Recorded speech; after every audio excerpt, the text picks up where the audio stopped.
No, no, no, no. Give it a shake. Open it really fast and lick the air. Just. Will it stick to your fork? No, it's not sticky. Nope. Ow, that was like a rock.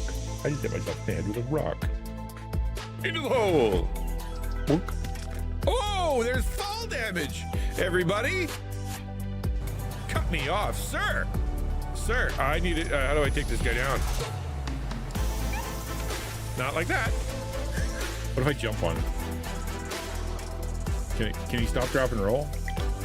Are you bleeding, sir? I'm here to help. Are you?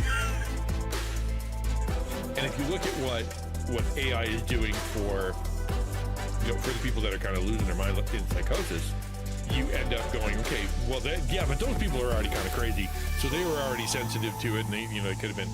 But then you don't realize how it's affecting you. It looks so gross. Why question? Because look at it. That's why. It looks like, dude. Tastes like chocolate pudding, though. Mmm, that was yummy.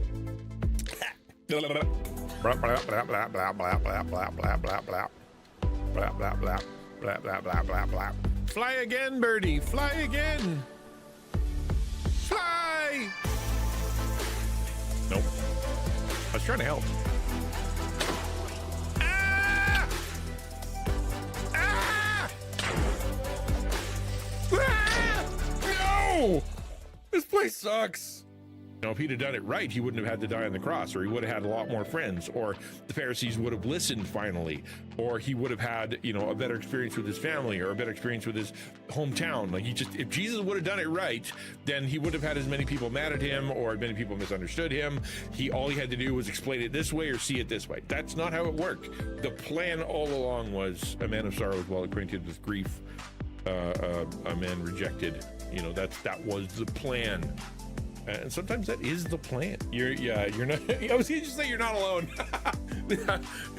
In your loneliness, you are not alone, because other people are lonely, but then they're alone. So you are alone in your loneliness, and we are not alone in the fact that we all are lonely. Does that make sense? That totally made sense. No need to explain. Want to play? Let me have it. What's your problem? Why are you blinking? I am not. Capitals strikingly attractive. I'm above average, but I'm not a head turner. There's no way I can respond to that. That is going to get me in trouble. Nope. I have gone through the options. I've played through the situations and all the scenarios, and there's no way to respond to that in a way that doesn't get me in trouble somewhere. So I acknowledge it, and we're moving to the next comment. And I already shook it, and the lid was off. Oh, man. Oh!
Hello, everybody. Welcome to the stream.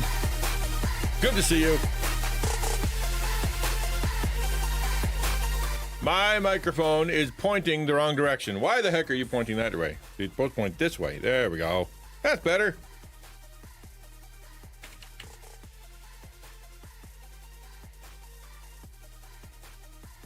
Hello, ukulele for worship. Good to see you. Thank you for coming. Good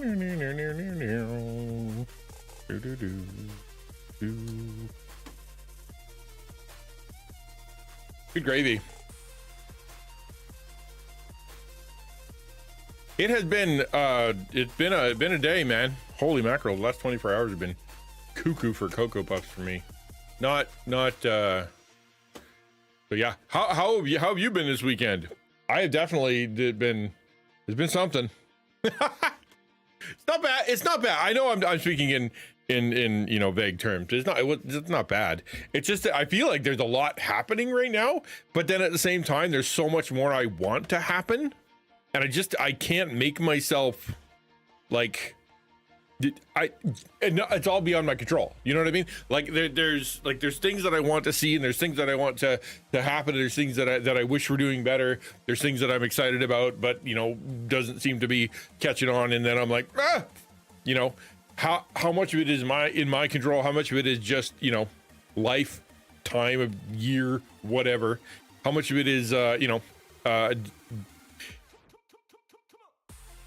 what, like, how much of it is just from the past, like the last 6 months, completely like just stuff that is a result of the rough stuff for the last, you know, 6-7 months, and now just carrying over. So they just, you know, so like so much of it is beyond control. Hello 𝐒𝐓𝐀𝐑t, good to see you. 𝐒𝐓𝐀𝐃𝐄𝐖ing. My food was bad. Money feels like my cup is overflowing in a good way, or in a bad way, because usually that's associated, because you either got the cup of wrath overflowing, the cup of joy overflowing, or the cup of all the stuff I got to do overflowing. I'm assuming it's that, since it's to the butt, but it's yeah, it's so like it can, you know, kind of, I'm not sure, right? The like the taco thing, right? So you got taco training coming up, and we've got really cool things happening there, but nobody has signed up yet, right? So it's like, okay, does that mean it was poorly timed? Hello, Diana, good to see you. The taco training, if you don't know what that is, it's an 8-week, now 2 sessions of 4-week course for Christian content creators to be able to understand and kind of what their purpose is, you know, who their audience is, what they're supposed to do. And then the second phase is how to do it well, how to do it in a way that is you know, like consistent, and how do you keep the progress going, all that stuff, right? And so like we love it, we think it's our the best thing that we offer, but for whatever reason, whether it's because, you know, lack of time, lack of timing. Hello Jace, good to see you. Welcome YouTube, good to see you guys on YouTube. Whether it's because of all that other stuff, or because, you know, like it just people are like, don't want to do it because it's like February, but you know, January, and minus a zillion outside. Could be that, could be a bunch of stuff. Could be that we're trying to charge $25 for it now, and that's just you know, a bridge too far. I don't know. Could be that we just went through it all. Could be that people are just done with like, I don't know. Do you like bugs? I hate bugs. Not a bug guy, Ezra. Not at all. So I'm trying not to, like, in a sense, I'm trying to put it onto my shoulders. Hi, Jim. And go, what can I change? What can I change, right? What can I change? I can change how I approach it. We can change how we advertise it. We can change you know, change the time, or we can change the format. I said to the taco board, like, guys, if this doesn't go, like, if we don't have 5 students by Friday or whatever, then why don't we change it up? Why don't we change the way we do it? We still think it's valuable, but let's change the way we do it, because that format isn't, you know, picking, you know, didn't good, and people want a different format, or, you know, push the book, or try something else, you know, all that stuff, right? Well, I'm not a bug guy. I detest bugs. I'm so scared of bugs, Ezra. I can't even begin to tell you.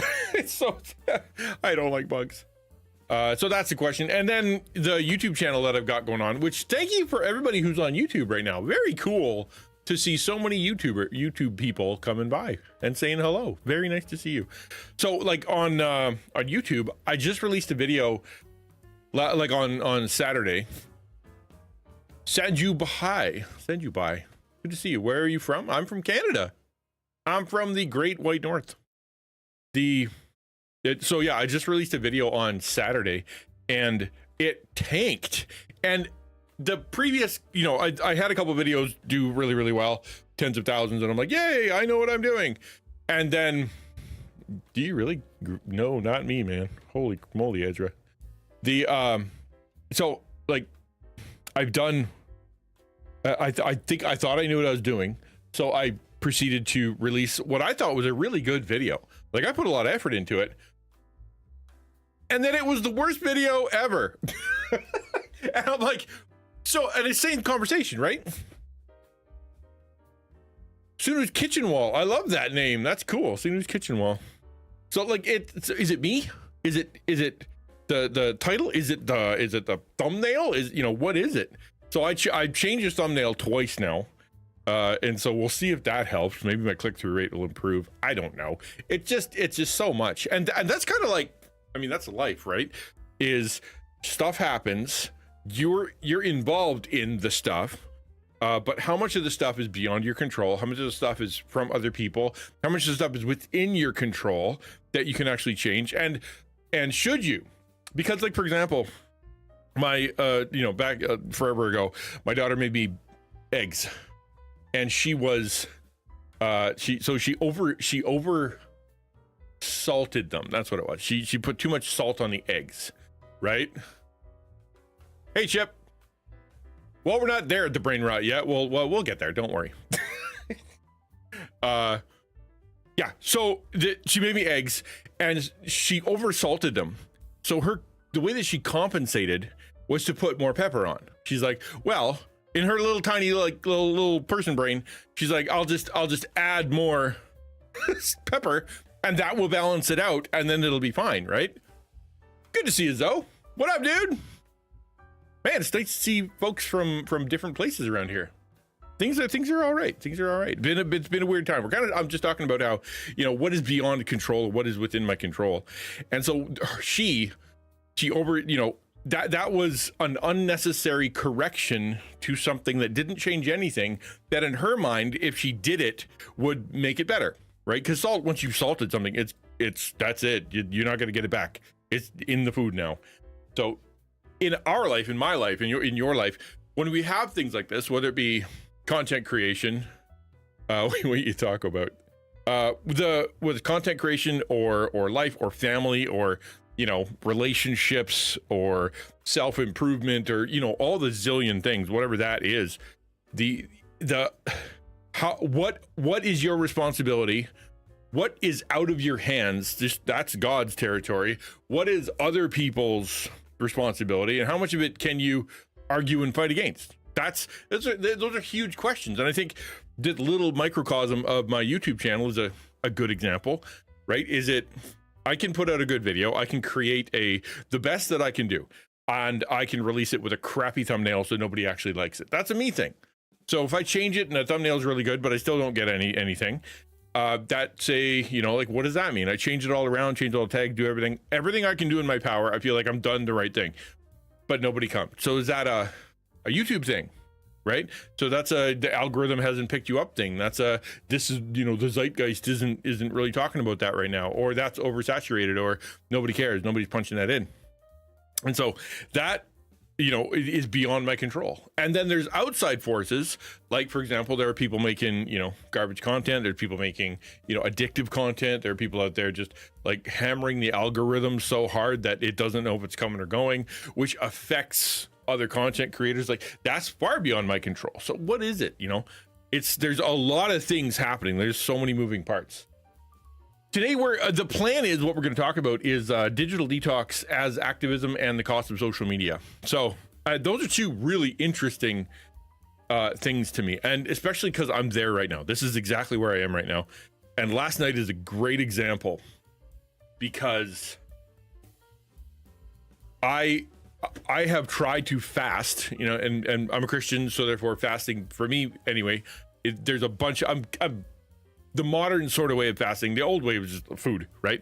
So for me, the big fast that I'm trying to do is from my phone, specifically at night, like after supper time kind of thing, or in the evening. I'm done, put it away.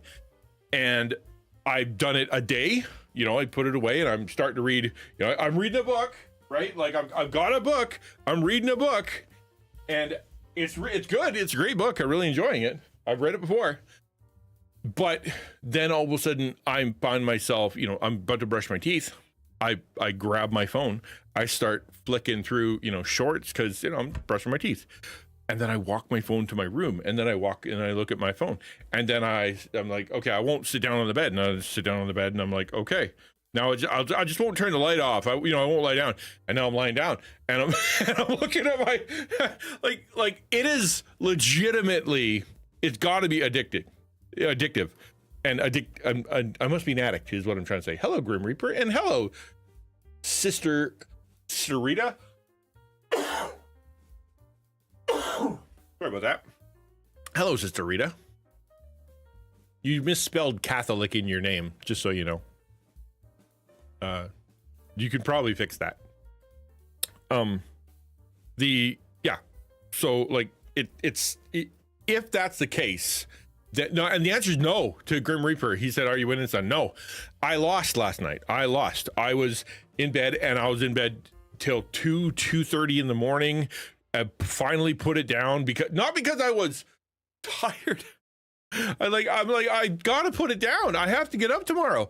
And then I couldn't sleep because, staring at blue light. And then I'm up till 4 o'clock in the morning, and my brain is just completely wired. And I feel bad, and I feel guilty. I feel, bad because the phone. Yeah, exactly. Because I'm an adult, I'm a big boy. I've been around for a little while. And so I should have the strength to be able to go, I'm not going to use this device. I'm going to put it down over here, and I'm going to not pick it up. I'm going to go read the book that I am enjoying reading. I'm going to go read the lie down and get the rest that I need so I can do the work that I'm going to do tomorrow, all that. And there I am on my phone. And it's not good. It's not good. So when I came across an article called "A New Form of Activism: Getting Off Social Media," and then a TED Talk that we're going to be looking at all about the battle for your time, exposing the cost of social media, I thought, you know what? I'm in the middle of this. I know a lot of people are in the middle of this. This article from Psychiatry Today is like 3 days old. Like, this isn't like old stuff. This isn't like, oh yeah, everybody knows. This is like current. This is modern thinking, and like people are I read somewhere, where was it? Can't remember, but basically more and more people are getting dumb phones. More and more people are using single usage devices, right? Jim says, sounds beautiful but hard to get to today. It's often filled rather than lived. Yeah, I feel like I've tried everything to chill with my phone and it didn't work. It's not designed to let you chill. That's the thing, right? That's the thing. So a lot of people out there are using single usage device. For example, instead of using their camera phone, they use an actual camera. Instead of using the calendar app, they'll use an actual day timer. Instead of using the whatever else it does, right? They have like a phone, and it's just black and white. It takes texts and it makes phone calls, and that's like basically it.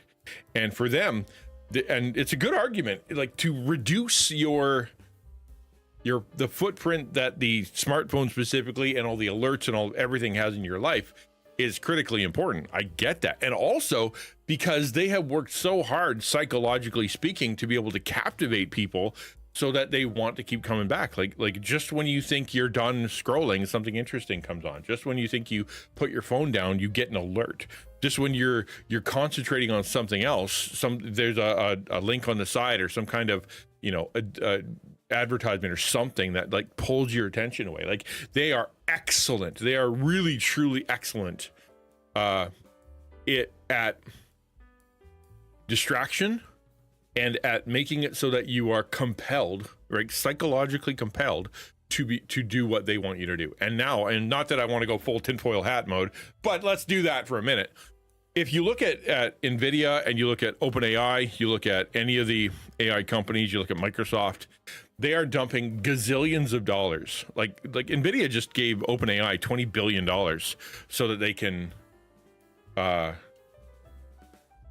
you know, bail them out or whatever. Like why would they do that?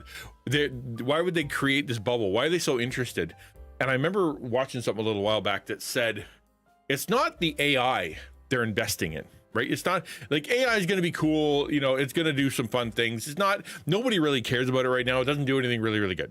Right?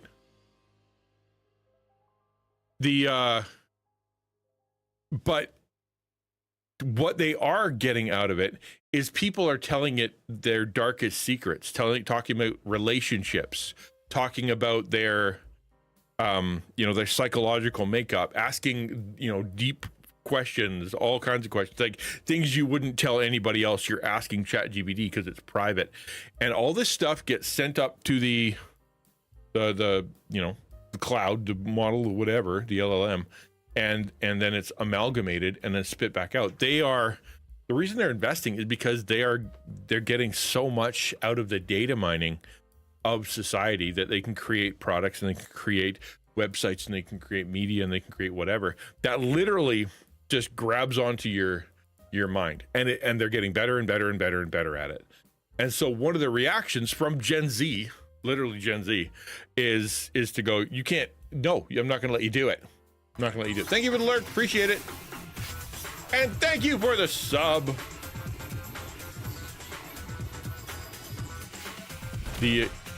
Well, they if it's free, you're the product. Okay, every time you're online, and if it's free, you're the product. So like anybody who's like, can you believe that Google Mail is stealing our data and reading our emails? Like, yes, I can. Why can't you? Like did you think they were giving it to you as charity? Did you think that they were giving you email because they are just such nice people? No, they are doing it to mine your data. If it's free, you're the product. Repeat after me. If it's free, you're the product. And so therefore, yeah, OpenAI, most of the customers, 90% of the customers are free, right? They're not paying for it. And so what are they contributing? Why would they give that away for free? Because they're training the model, right?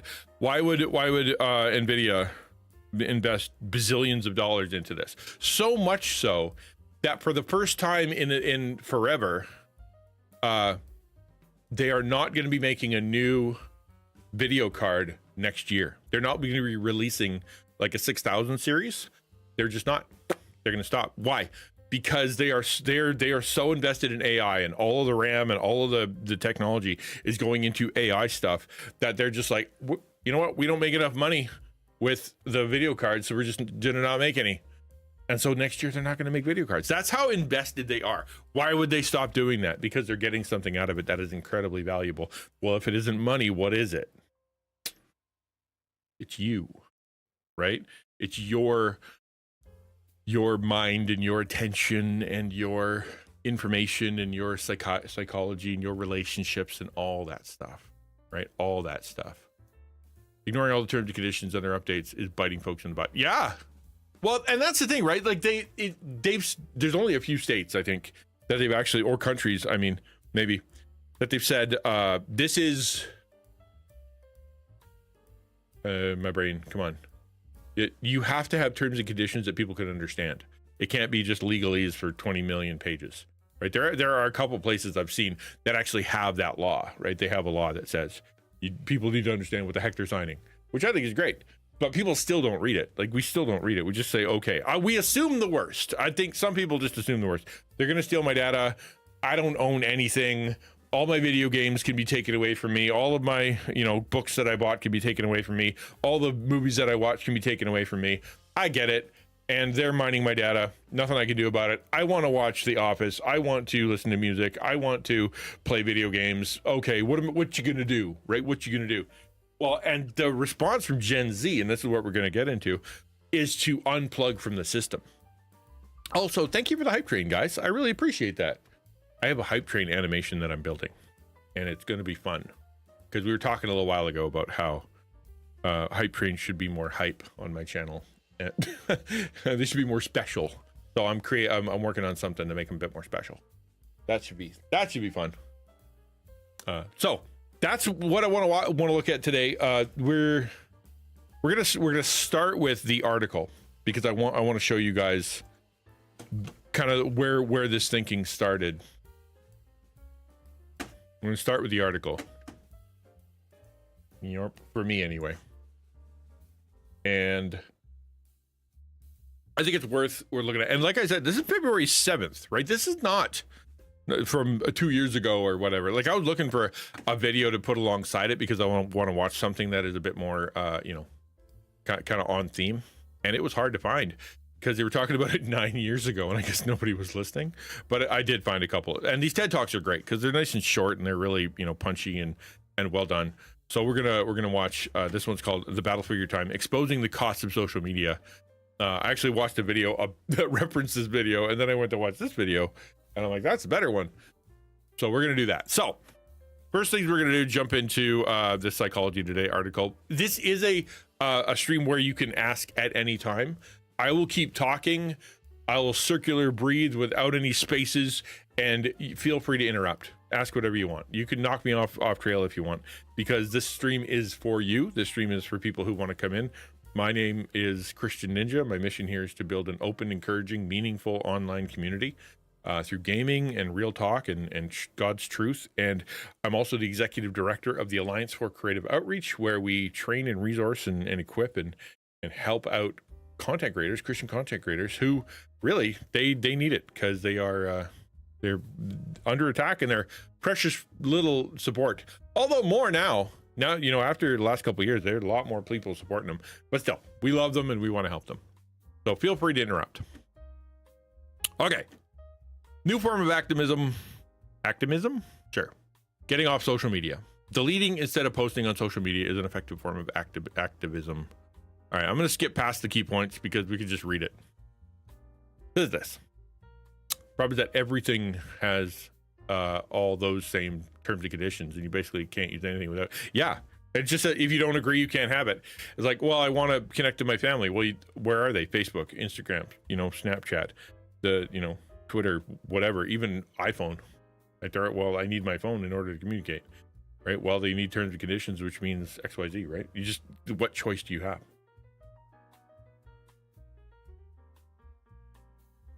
All right. It's interesting to have a conversation with Gen Xers about privacy. They generally accept the notion that public security cameras are an invasion of privacy, but miss the irony of constantly posting on social media exhaustive and intimate details about their thoughts, beliefs, romances, traumas, whereabouts, goings on, and interests, complete with pictures.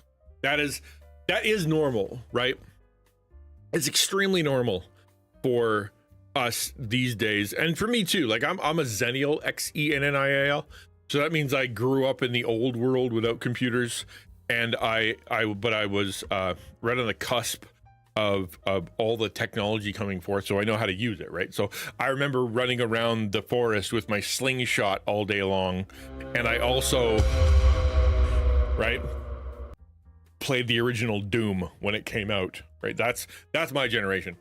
And so, but today, it's so normal for people to post everything. And it's funny because for a decade now, at least, they've been talking about like the danger of Facebook, the danger of Instagram, people, losing their marbles, trying to, go to their doctors and say, can you make me look like this filter? And the doctor being like, what are you, crazy?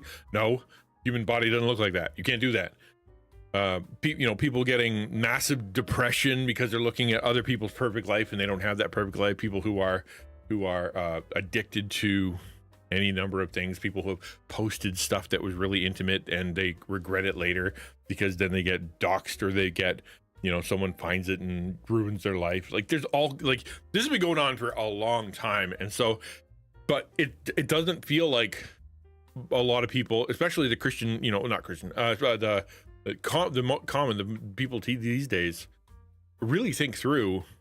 It's just so normal. Of course they own my data. Of course they you know, it's just part and parcel. Of course I'm going to be addicted. Of course I know TikTok's algorithm is chewing up my brain and spitting me out, but you know what? I like it. And you don't think they're being thoughtful, but then you read this and you're like, wow, there are some that might be thinking this through, but really they won't put cameras in their, you know, room, and they don't like Alexa listening, but they will literally post everything about everything, even looking completely like fools just so they can get clicks. Hey there, poker. People who have a perfect life don't have the perfect life. Nobody has a perfect life. Well, that's it. Your online persona only shows so much, right? It's whoever you want to present yourself as, at least if you're thinking it through. So they are showing you their perfect house, their perfect life, their perfect family, their perfect meal, their perfect, you know, vacation and whatnot. But they're not showing you all the miserable stuff, because that doesn't, you know, get them the attention they want. Some people go the opposite way. They show the misery and they show the yuck and they show how terrible they act, and they show what a jerk they are and whatever, because it gets them attention, right? There's positive attention, there's negative attention, but it's all attention. Same thing with like a toddler. If you have a child and you're not paying attention to them, right, you're going to have one of two things. They're going to go try to be amazing at something, so that, you know, daddy watch, I'm going to go dive now, I'm going to go, you know, jump into this, come look at the cool thing that I made, come look at my picture, you know, like they're going to try to impress you with doing cool stuff. Or they're going to try to get your attention by being bad, right? They're going to go break something or throw something or smash something in their room, or go, you know, go off somewhere and take something apart that shouldn't be taken apart, because not necessarily because they want to do the thing, but because they want your attention. These days is the same thing. You have attention that is positive, right? You're like, here, look at my amazing diet, and look at my amazing house, and look at my amazing life, and look at how funny I am, and how, you know, how successful I am, whatever. And you have people who are like, I'm going to be a jerk to everyone's society. I'm going to, you know, degrade myself in a dozen ways. I'm going to show that I'm a complete psychopath. I'm going to, or sociopath, right? Like, I'm going to be one of those alpha bros who just is clearly a sociopath, and just, that's what I want to show you. And both sides are getting attention, because the object isn't to improve the world. The object is to get attention. I think the perfect social media life image contributes a lot to divorce numbers rising as couples see the fake contrast. I think some of it also is I guess the Instagramification of relationships, right? Like, there is I want the perfect guy, or I want the perfect girl, and I want her to look like this, or him to look like this, or him to, you know, and you find this person, and instead of it being like, are we connected? You know, do we care about the future together? Do we want to, you know, are we pulling in the same direction? Do we have the same spiritual consideration? Do we have the same, you know, do we have compatible families? Like any of that, like, proper stuff you should think about. They think, this person really is going to make me look good. This person is really going to bring a nice experience to my life, and it's going to look cool online when I show it. And that can't, you know, you can't sustain that, because something's going to happen.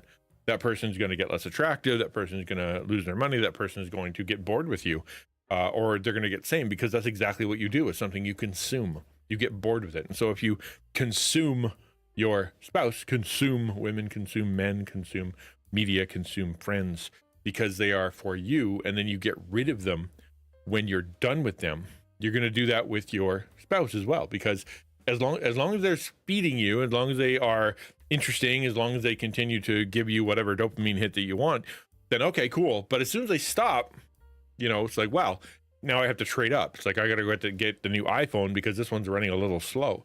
Do you need one? No, that's what I want, because then I'll feel better. And that's what people treat their marriages like that, for sure. And it does have connection to online stuff. I feel like online isn't where it started. School clicks, social standing. I mean, the human condition is the issue. You're absolutely right. This isn't something invented by social media. It is exacerbated by social media. This isn't like, have people always looked for, you know, attention this way? Yeah, they have. Have there always been people who faked it? Yeah, there have. You know, like people who go to school and they do their best, and you try to become, you know, super smart, but at home things are falling apart. They don't want to say anything, or they're in their head, they're, you know, their mental health like problems like crazy, and they're just kind of barely hanging in there, right? But that, yeah, been like that forever. Families who like, I mean, look at some countries, they're like, oh, I'm having a daughter, let's kill that daughter because doesn't look as good as if we have a son, right? Like this is something that has happened forever, and social media just lets it happen in real time, extremely quickly, and on a mass scale, right? It when I got all those views for my YouTube videos, a lot for a couple, you know, I'm like, I figured it out. I'm a cool boy. The internet, you know, the internet loves me, and I'm a smart boy, and and then when I released this last video and it tanked, normally what I would do is I would just, okay, you know what, I'm used to only getting a couple hundred views, and you know, we'll just, here, you know, I'll make another one. It's for me to put out into the world because I believe it's valuable, and because I want, you know, people within my community like Taco to be able to see this and help content creators. That's what it's for, right? So there you go, boom. But because I'd had that success already, because I had seen some numbers, it hurt, you know, it hurt. And so what's the temptation? Well, the temptation is, well, what if I go back and I do what I did before? What if I go back, you know, how can I squeeze some views out of whatever I had already happened, but still try to keep with my own thing? You can't do it because it's not what I was creating, but it is very tempting, right? To try to capture that attention by selling out the mission. Definitely something that tempted me, right? All right. Are people turning away from social media? But that tide might be finally slowly turning. My Gen Z students have recently been the ones telling me about social media cleanses. Anybody who's been on a cleanse? I have tried cleanses. I've done fasts in the past of food. Hi, Swag. Like I've fasted. Like, am I addicted to coffee? No. I'm gonna go and gonna try. See if I can get off coffee. Like, how much coffee can I remove from my life before I hate myself? And turns out, you know, I stopped for 8 months, and now okay, I'm not addicted to coffee, and then I started drinking coffee again. Like, wasn't a big deal.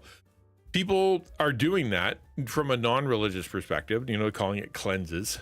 3-week break from Facebook, pretty nice. Yeah. So what got you back? Like what was is it just I needed family news, or like what brought you back? I've just deleted some social media apps and accounts. Yeah, dumb phoning your smartphone is a big trend, and I love it. I think it's great. The problem with dumb phoning your phone is, you know, if you built a habit that is like, whenever I'm bored, or whenever I'm in the car, or whenever I'm waiting for someone, or whenever I'm before a meal, or whenever I'm brushing my teeth, I look at my phone. When you aren't doing that, it becomes difficult. Like, what do I do with myself then? Right? Like, it's I stand there brushing my teeth, and it's such a habit that I'm like, wow, I could just be looking at shorts. I could, you know, maybe I'll learn something if I lie to myself. Maybe I can learn something. But no, it's so now you're standing there like, I don't know what to do with myself. Right? I don't want to. It's like minus 27 degrees outside, so I'm not going out there. Right? It's I spent all my time sitting in front of my computer. Don't really want to go there. I don't want to eat anymore.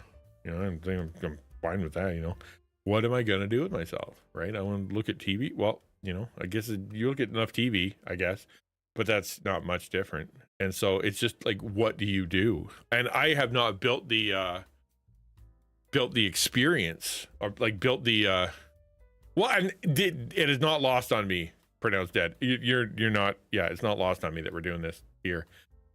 Like it to me anyway shows a lack of my own personal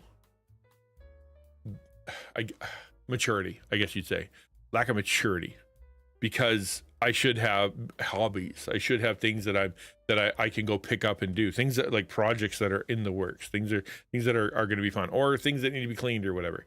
But I just don't. So I'm just gravitating toward this phone because it immediately solves all those problems. Now I can just have it feed me. And it's not, I'm not saying it's a good thing. I'm saying that's a bad thing. But that's what this that cleanses, whereby they take a break for all prescribed duration and grayscaling their socials. This is a new one to me. I've never heard of this. Because it was part of a fast, breaking free from doom scrolling. Okay, there you go. Yeah, fire out. Most things on TV you could care less about.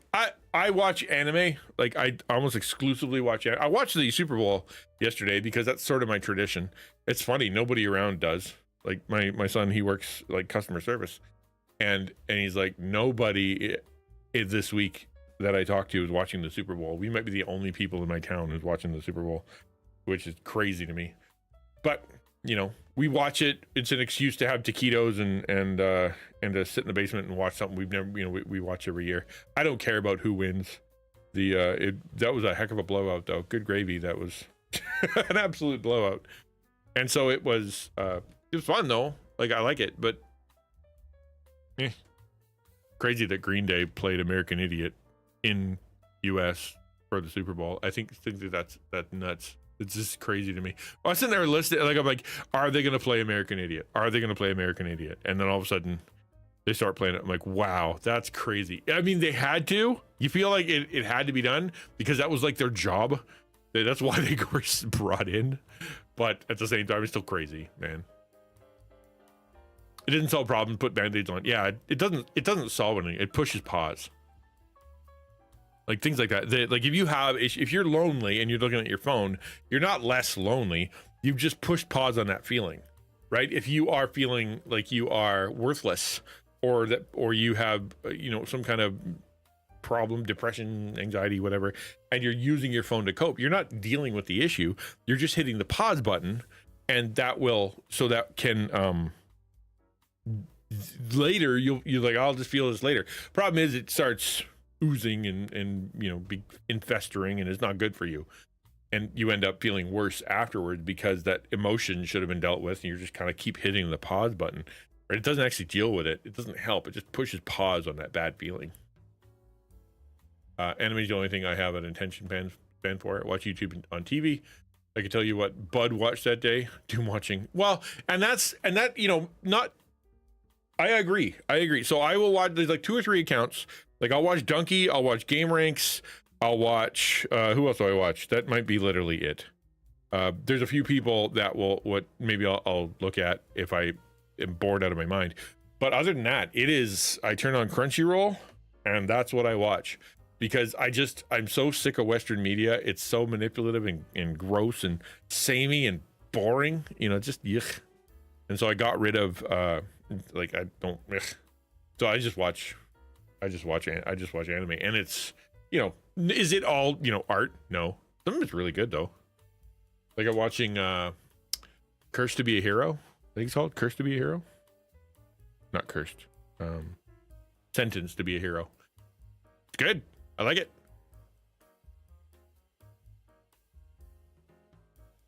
I feel called out, Jim. That's funny. All right, so grayscaling. Who started grayscaling? I've never heard of this, which is grayscaling your socials so you color images are turned black and white to make them less eye candy-esque and all around having better cell phone etiquette, such as putting it away during class or turning it off at night. I've never heard of this, right? I've never heard of this. The grayscaling. Like, is it a thing online? I don't know. I've never heard of that. Watching Attack on Titan, that is a bridge too far for me. The uncanny valley is so gross, and the story is so depressing that I just can't. It is 40 miles of bad road, and that's it. Nope, I'm good. I admit that I really prefer the junk food anime. Hit me with a rom-com, or like the thing I'm enjoying the most right now is We're Polar Opposites. That's a fantastic anime. That's exactly what I need in my life right now. Attack on Titan is the opposite of what I need in my life. Grayscaling is interesting. I kind of an interesting idea that you'd only release black and white. Actually, I wonder if that would work the opposite, though. Like, if I saw a black and white video or a photo, I'd be like, oh, that's pretty cool. How trendy. Basically, need to be an interesting idea. It's an iPhone. Oh, I went the other way. I see what you're talking about. I went the other way. I thought they were, when they posted, they turned their it black and white. You're saying, and I think you're right, because I have heard that before, your phone turns black and white. And so now you're looking at the images in black and white. Oh, yeah. Okay. So you're as the consumer, you're seeing it in black and white. I think that's really interesting. Yeah, that's interesting.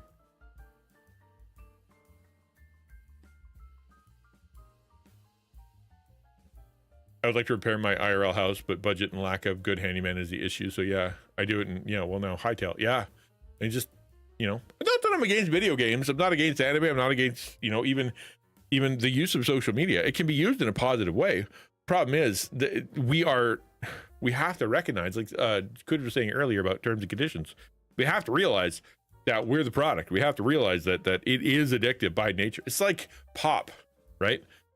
Some people can take pop, have a drink, and then leave it alone. Some people wake up every day and have a 2-liter Coke because if they don't, they can't function in life, right? The pop isn't the issue. It's how you're using it.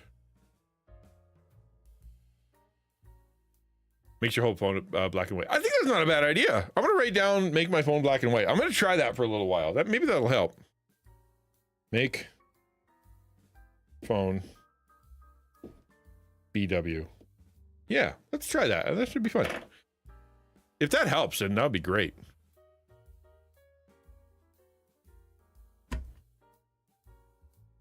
Dude, thank you for coming by. I appreciate it. Yeah, have a good one. Hit the subscribe button if you want to help me out there, pronounce that. Appreciate that. Okay, let's eye candy ask. I guess that would too. Like if you're watching TikTok on mute in black and white, that would make it a lot less interesting. Yeah, I can handle that. This movement is long overdue and most welcome. Psychologists and other researchers have for quite some time been warning about the addictive nature of social media activity. Like the likes, the pings, the notifications are like little hits of heroin for the brain. And that's not an overstatement. That is like literally how your brain processes it. It's like, ooh, that felt good, right? That's how they processes it.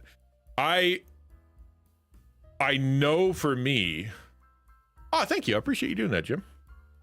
I know for me, when I got that little bit of attention on YouTube, I started checking my YouTube app, not the video one, but like the creator one more, right? Hey, Abigail. I started like, ooh, I want to see the number go up. Ooh, I want to know if I got a comment. Ooh, I want to get someone, did somebody say something nice to me? Like, and it was definitely very, I was absolutely checking it a million times more than I ever had because I liked the feeling, people being kind and saying nice things to me. Who doesn't like that?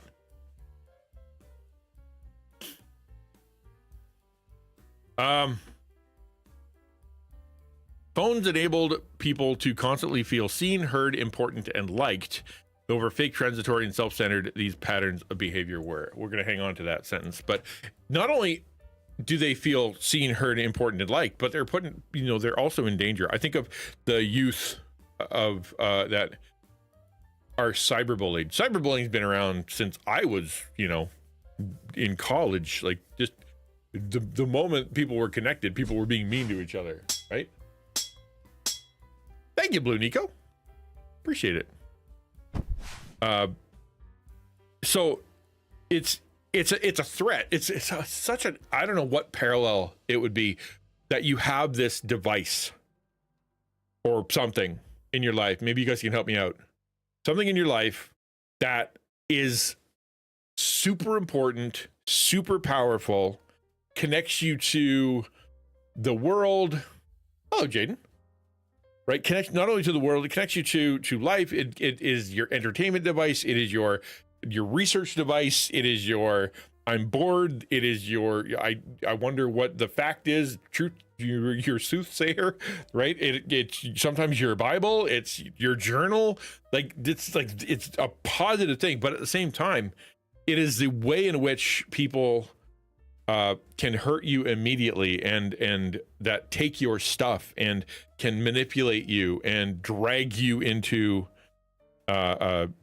addiction and fear and mental health issues and body issues and comparison issues, and like it's just like, and it's the same device. Like it used to be back in the day, you know, like back in the day you had bad stuff and, you know, good stuff, and you could kind of go, okay, I can see how the, you know, the bad stuff is, you could use a little bit of it, but usually it was like, well, just avoid that and you're fine. But your phone is not really avoidable for people these days, right? I need to take a picture. Like for example, every week on the Discord, I release a video now. I just, you know, and so I was in the coffee shop and I'm like, oh, I can release a video. Cool. And I'm here and I'm in a creepy place, so I'm gonna do a video, you know, and just do that. I couldn't do that if I didn't have my phone. But then at the same time, it is the exact same device that I pick up at 9 p.m. and stay on till 3 a.m. Right? It's the same device. I carried it around in my pocket for both reasons. Like, is there anything even close to that level of powerful? Like, I don't know, maybe a gun. I don't know, like a gun in the hand of in the hand of an outlaw or a police officer or sheriff or something, where it has power to help the town, but at the same time, in the hands of the wrong person, it can hurt people. I don't know. I don't know if there's anything more powerful than a smartphone in people's lives right now, for good or ill. Things aren't reality though. Someone can feel seen, liked, doesn't mean they are, but as long as they feel it, they chase it. I mean, I don't want to get too semantical. Like the if you feel liked, like for example, if you go look at all the comments on that video, they're like, it's like 100 or even maybe 1,000 really nice things said about me. Felt really good. And regardless of you know, who they are or where they came from or what their, you know, what their intention was or why they gave it to me, it felt nice to be liked. I think we all want to be. Though getting the hearts and getting the alert and getting the thumbs up and, you know, getting the views or getting the, you know, whatever from your friend. Even if you have a meme and you share it on your Discord and like 5 of your friends give it the thumbs up, you get a hit, man. You're like, oh, hey, 5 people said that I'm funny, you know, or at least you can assume that, and it makes you feel good. Is that bad? No, I don't think it's bad at all.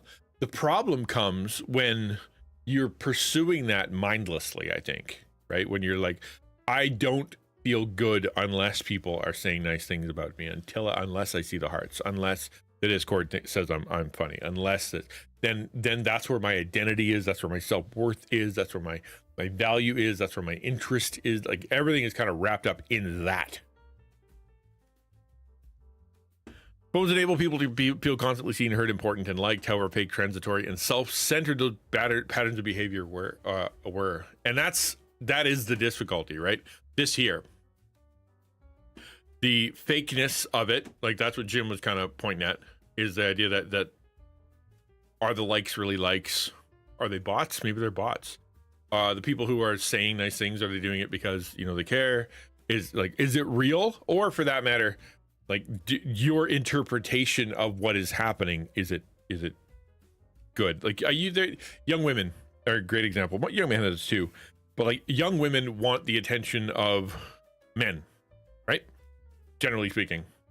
And there's lots of ways to get that.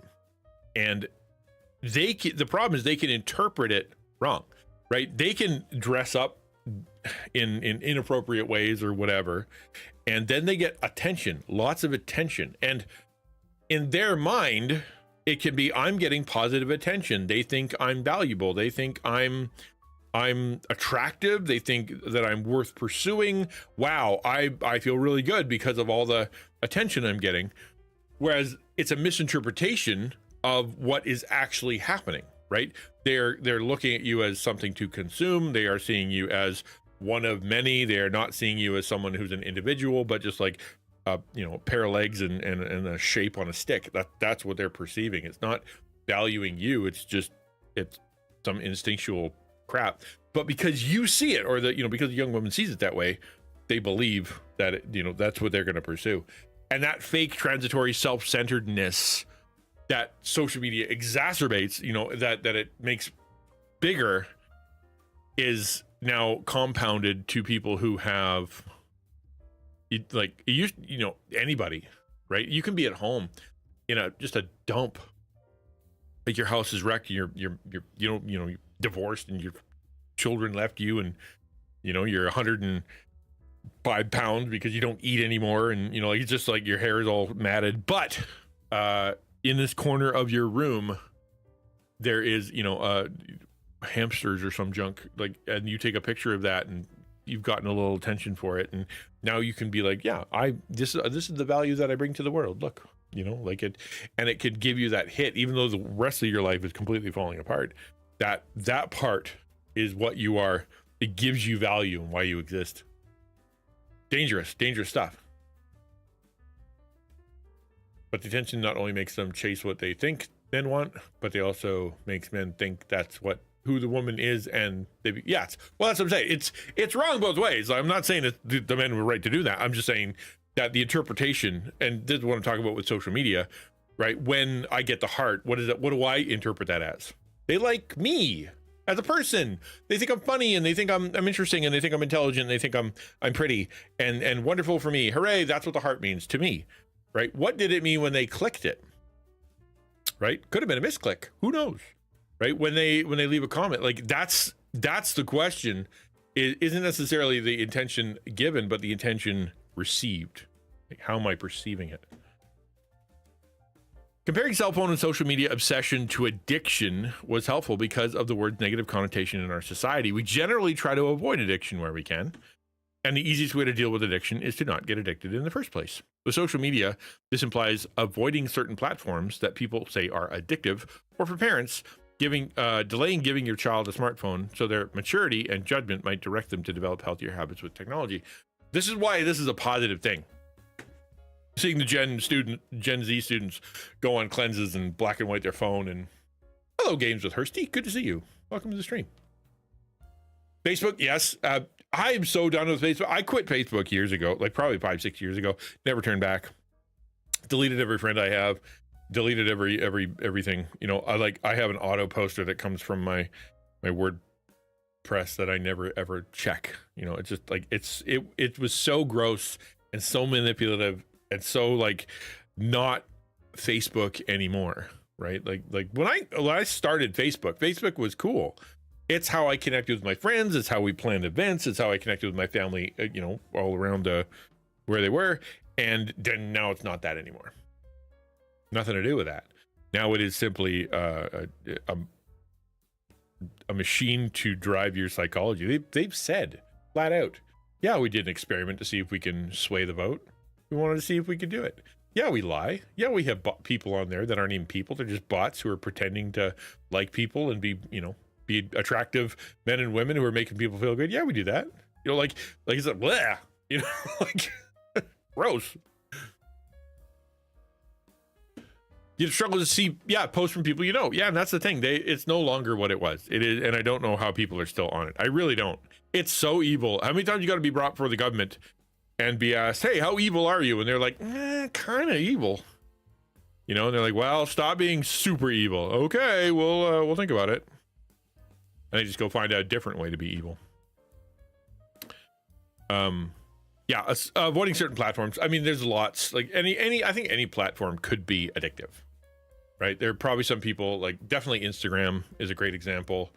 TikTok is a perfect example. It's just so built for you to just get sucked into. Shorts, for me, I can watch shorts for 5 straight hours. I don't know why. I don't remember anything I watched. Didn't get any value from it. I didn't chuckle. What am I doing for 5 hours? There's something built into it that's messing me up, right?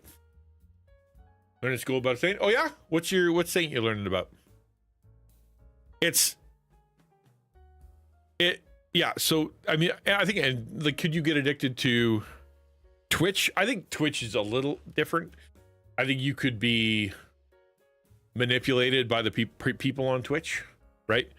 So if you're really lonely and you get, caught in a thirst trap on Twitch and you end up dumping all your money in and all the rest of that, you know, like that does happen to a lot of men, young men, you know. Or you get on here and there's somebody who just gives you the strokes that you need by making you feel good, and gives you the attention that you want, so you end up like not going into real life relationships, not going and talking to people that you need to talk to, right?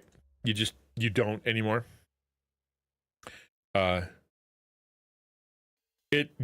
You could, but that's more of a person thing, right? That's more of a connection rather than a platform. I think that's different than the platform that is like TikTok, which nobody cares who they look at. And I think you just, what did you see that on? I saw that on TikTok, right? That's a platform. Nobody knows who it was. Nobody says who the content creator was. No idea.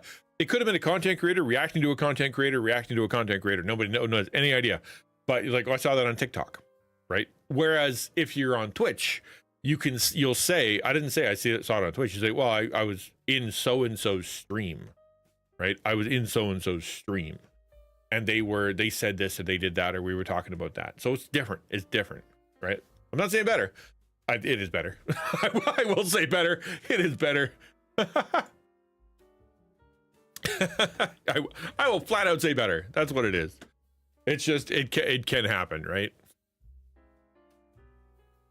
Most of social media, all right, Hursty. Most of social media I use is for chat with family and friends, but shorts are the new addiction. Yeah, dude, I don't know what it is. Well, I do know what it is. It is Pavlovian conditioning, where they are able to perfectly, using a powerful algorithm, give me exactly what I want, but not exactly what I want, so that I will continue to search like a dog salivating all over himself with getting the occasional treat. Literally, that's what it is, and it's bad. Here's the thing, knowing that, okay, I know that now. What am I gonna do with that? Well, stop. Easier said than done, man. Most of social media, even posts from my friends on Facebook are just virtue signaling for fishing and likes. Yeah, good point, Swag. Absolutely. It's gross. I feel like I'm the only one who sees through it. Yeah, exactly. Like you didn't read the article, you read the headline and you gave an opinion. You took a picture not because you want to take a picture to share it. You wanted people to give you likes, you know. You like it's so disingenuous and gross. It feels so fake. And these are people you're supposed to be friends with. Yeah, I don't like that either. People learn to say the right things. Yep. And they learn the system. And it's changed how people talk too, right? There's a YouTube way of talking now because of how the algorithm prefers. And people watch so much YouTube, it changes how they talk. Like Unalived is a great example.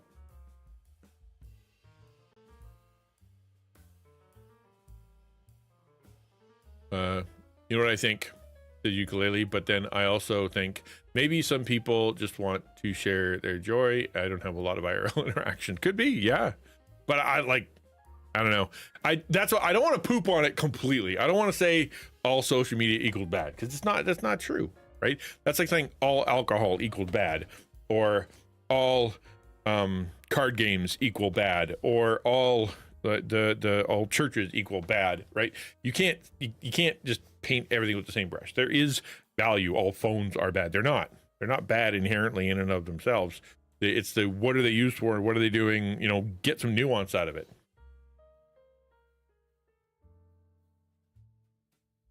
I'm getting targeted on Facebook by these ads for downloading an app. AI chatbots. Oh yeah. If for sure. It knows how old I am.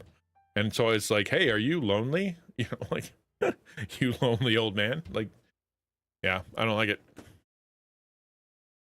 Are you, a lot of it, are you in pain? Do you need medication? Come on, man. I'm doing all right. Leave me alone. As a child, he was very poor, but when he was older, he joined a religious group for fame and money until he heard a confession from a poor man who was near death and made a group to help the poor. Oh, I don't think that narrows it down, Kirsty. I think that's probably a lot of stories. All right, let's keep going. Take a break from the negativity. More recent layer of social media. addiction that's come to light is how negative the whole social media world has become. We talked about that. There's misinformation and disinformation and vitriol and threats. It's exhausting. And often the panoply, I think that's how you say that. It means the massive amount of big collection of disgusting human behavior. The counter argument that social media brings us together around common causes and create social cohesion is a tired one and no longer believable. Yeah, isn't that sad though? Because what that says is, you know, like everybody now knows that social media hurts people. Vincent DePaul. Oh, that's okay. I don't know that story at all. Nico says, there's only one AI, I swear. My Lord, Leo, too. And that's Neurosama, right? Yes, there's only one. That's what it says. They're not all bad. Some of them are Neurosama, right? Some of them are bad, though. Okay.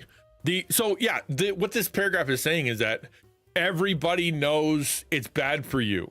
Social media is bad for you. It's bad for society. It's bad for learning. It's bad for experience. It's bad for relationships. It's just bad. Like, and the second set, you know, it's exhausting and often the panoply of disgusting human behavior. The counter argument that social media brings us together around common causes and create social cohesion is no longer believable. And I agree with that. Like, I left Twitter, X, whatever, a couple weeks ago because I couldn't stomach them being a device to take clothes off of teenagers. Like, it's just like gross. And so no, you can't have any more of my attention. I'm deleting. And so but leaving it meant that I don't have access anymore. So I can't read any of the vitriol or any of the fakeness or any of the bull crap that they have going on in there. I just don't have it in my life anymore. And I have not missed it. I have not missed it at all. Have I filled the hole? Yeah, I filled it with shorts, right? I filled it with shorts. But it's hard to believe that there are places online that social cohesion happens. Except, I don't know, man. I want to say except Twitch, except YouTube Live, right? Except live streams, let's just say. Do I believe that? Let me think. Like I said when I started this thing, the mission here is to build an open, encouraging, and meaningful online community, right? Meaningful online community through gaming, real talk, and God's truth. That we play together, we talk together. I'm a pastoral counselor. I've been through a lot of stuff, and I'm old. So therefore, let's talk about things I'd like to help you. And truth, right? I'm a Christian, and I believe that when you're grounded in the truth, that your life is better. The truth really does set you free, which is why we're talking about stuff like this. Like, let's talk about the truth about social media. And so therefore, is live streaming different?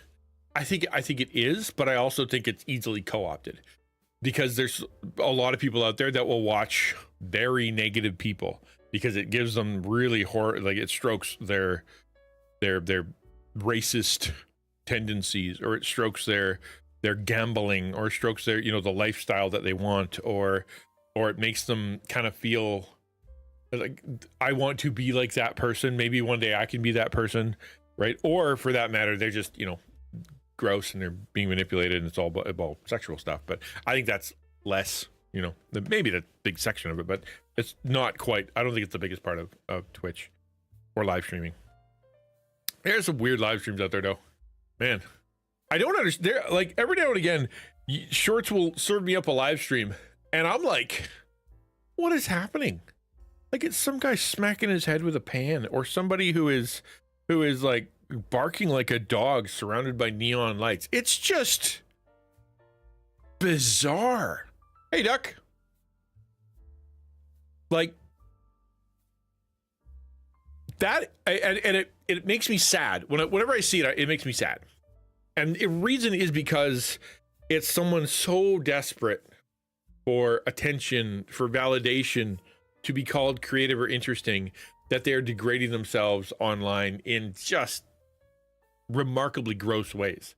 And like, it's not sexual stuff. That's the thing. Like, yeah, there are people on there with, low cut blouses, or dudes on there trying to thirst trap or whatever. Yeah, for sure. But the ones I'm talking about are like they're, I don't know, maybe they're mentally ill, or maybe they are autistic and they got something in their head, or they are just like really broken, or I don't know, man.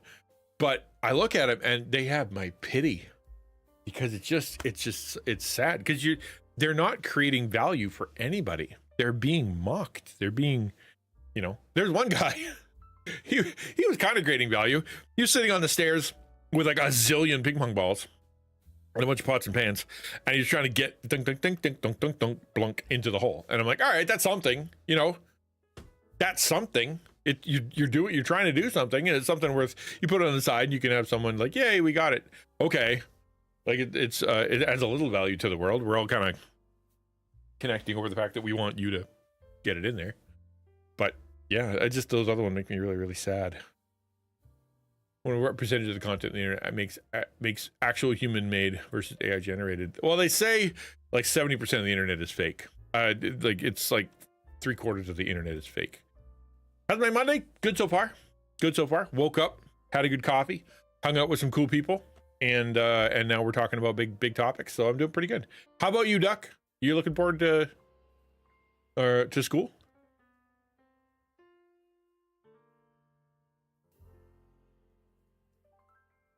Yeah, no, it's a lot. Okay, let's keep going. But yeah, you can't make the argument that it's more good than it is bad. Maybe. Well, that's better to know.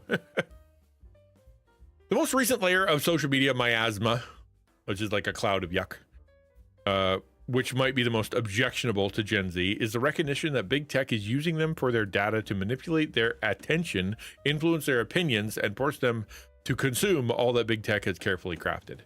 This isn't just Gen Z. I think anybody who knows anything about anything when it comes to the internet, this is the thing that makes them the most upset. And that is just knowing that that's how blatant it is right now, right? They are farming your data. They are farming your attention. They are farming your opinions. They are trying to sway your opinions. They are trying to sell you stuff. And you can see it, right? Like, you're like, man, I wonder if I need one of these. And then Amazon provides an ad for it, right? And you're just like, what? You know, and it's so creepy now, because they're getting so good at it that I hope it's a good thing. People are having this visceral reaction and going, wait a minute, like you think it's like the big companies are like, we're trying to help, you know, we're trying to sell you stuff, we're trying to use the system, and it's like, I don't trust you now that you know so much, right?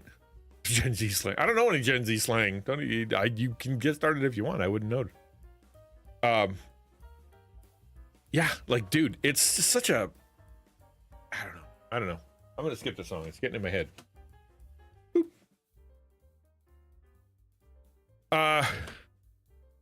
Yeah, the consumer thing. I think it's like when you finally see behind the curtain of whether, you know, someone that you like, you finally see your teacher outside the school, and you're like, they're human?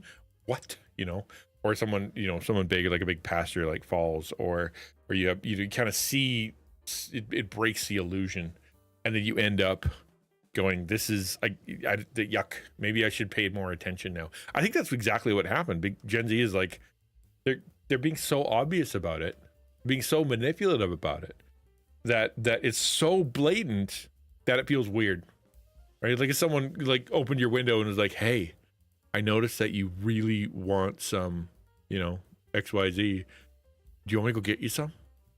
You know, you'd be like, why is that stranger looking my window? Why do they know that? And why would they ask me? Right? That's weird and scary and gross.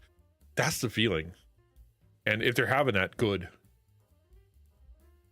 Had a conversation about some tech gadgets at work, and when I checked the news site, well, ads for all the discussed gadgets. And that's the thing, right? Like, they talk about how they're not listening to you, but they kind of are, right? Like, it's not like one-to-one it's listening and then it spits out information. It's amassed so much information about you, and takes it from your emails, and takes it from your searches, and takes it from your conversations with, you know, the products that you have and associated stuff, and runs it through a big algorithm of, you know, if this person is like this, then what's the next thing they're likely to do. They're very good at it, and it's very, very, very.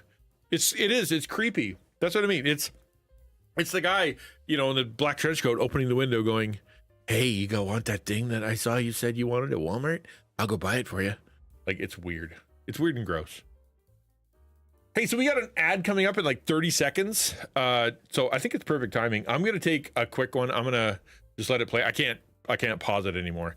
So I'm just gonna let it play. So do me a favor. I'm gonna go to the bathroom and I'll see you guys really, real soon. We're gonna keep going. We're gonna get into a video. There's only 2 paragraphs left. Then we're gonna get into a new video. So oh, is it already ad breaking? Am I wrong? Oh, it's already ad breaking. Okay. What? I thought it was gonna be a 3-minute ad. It is not? Did anybody see the ad? Was there an ad? Because it was counting down and I was saying I'm about to leave, and then all of a sudden it's like, and your ad's over. Okay. Hey, 𝐒𝐓𝐀𝐑, thanks for the follow. Did you see? No, you didn't see that? Okay, I don't know what's happening now. You did. Okay. I don't know. Good old Twitch. Yeah, who knows, man. Have you ever seen the streams on YouTube that are just like farm engagement, but in like reverse psychology way? Like they're trying to build something in Minecraft, but if you donate or type something specific, it blows up. And they're like, don't donate or type that, and people do. It's just a cycle. Yeah, that's exactly that's the positive attention versus negative attention thing. That's exactly what it is. Yo, thank you for the subscription. Appreciate it. That's precisely what it is. It's just like, do you want negative attention, positive attention? And for some people, it's just a lie. It's just a lie, right? They're not actually there. It's not a person. It's just a computer sitting there farming money for them, and it works. Because people aren't thinking. All right, have a good one. Take care of yourself. Is your dad feeling better? Before you go, is your dad feeling better, Miss Duck? I should ask. I don't know if it's AI, but it's a bot, right? Just something sitting there with like a static screen that when something happens, it does something. You can set that up with a bot. The voice changed? Yeah, we can do that on Twitch. Just, we don't tend to do it with money. All right, let's finish this off. There's a reason for hope. My students are telling me that more young people are getting sick of their lives running through screens. The COVID-19 pandemic intensified that reliance on screen reliance, and screen reliance hangs on like a bad hangover for sure. But Gen Zers are reportedly seeking out more IRL activities, concerts, hikes in nature, camping trips, road trips, just hanging out like we did in the 90s. I think that's great. If that's true, and I hope it's true, that's really, really good. And I think all generations, you know, it's not like it's exclusive to. Dad had an angioplasty, yeah, on Thursday this week. Had to get in the hospital before 7 a.m. Dang, dude, that's super early. Let us know how it goes. Yeah, let us know how it goes. Let's have a good day at school. Like, it's not just the new generation that has this problem. You look at old people, right? They're old people who just sit in front of the TV, right, and just yell at the news, or you know, people who refuse to leave their house, or people, you know, like, just not because whatever, but like they just don't want to engage. It's just easier to sit at home, be miserable, and watch TV. It's not exclusive to young people. There's lots of old people that I know, because I was a pastor and am a pastor. You see a lot of old folks that is just like, hey, what'd you do this week? Well, I watched this, and I watched this, and I watched this, and I watched this, and you know, like, okay, wow. You can get up, you can leave the house. I know you can, because you're at church. Like, why aren't you going out to visit your family? Oh, they're all mad at me. Oh. That's a whole nother thing. Privacy seems like a quaint relic, but if we really value our privacy, our time, our fellow humans, and our beautiful surroundings, maybe we can be inspired to get off social platforms, put the phone down, look around, and reclaim what's been lost. Power is quite literally in everyone's hands. That's the big thing. The power is, clarify the age of old, 65 and up. I've decided. But yeah, that's the thing. It is in my hands, and yet here I am, you know, at night holding my phone. Like, it has power over me. The power, who has the power? Is it the machine? Is it the algorithm? Is it the platform? 65. Let's not get crazy. 65. Or is it me? And turns out right now in my life, it's the phone that has more power over me. That's a problem. So we're gonna turn it black and white, and that'll solve all my problems. Okay. When I come back, I am going to take a little break. We're going to come back and we're going to watch a TED Talk. It's only about 11 minutes long, called Exposing the Costs of Social Media. And this is not just, it's not about like, oh, wow, woe is us and all that stuff we talked about, but specifically about time, right? About the time we spend. So we're going to watch that. I'm going to hit the pause button and I will see you guys. Oh, you know what? I forgot to update my video. So I'm going to actually play the video my most recent video while I wait here, because that way you guys can see it. I think it's not bad.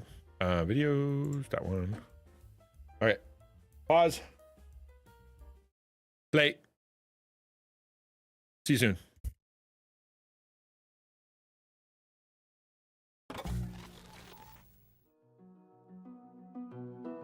I started playing Stardew Valley recently, and at the very beginning, as I stood staring out at an overgrown field before me, I realized this is something I've experienced before, that everyone has experienced before. And not just in game, but in life. It's that paralyzing silence of asking yourself, okay, what am I supposed to do now?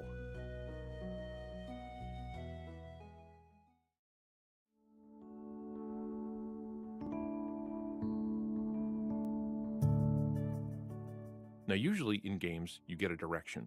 In Mario, you just keep running right and the world comes to you. In Elden Ring, you've got trails of golden light. In Genshin Impact, Paimon floats ahead of you and yells condescending instructions. Even in the convoluted mess that is Destiny 2, you choose one of 3 paths, and then you wake up in a junkyard with a little floating robot helper that explains who you are, what you're doing, where to go, and who to shoot.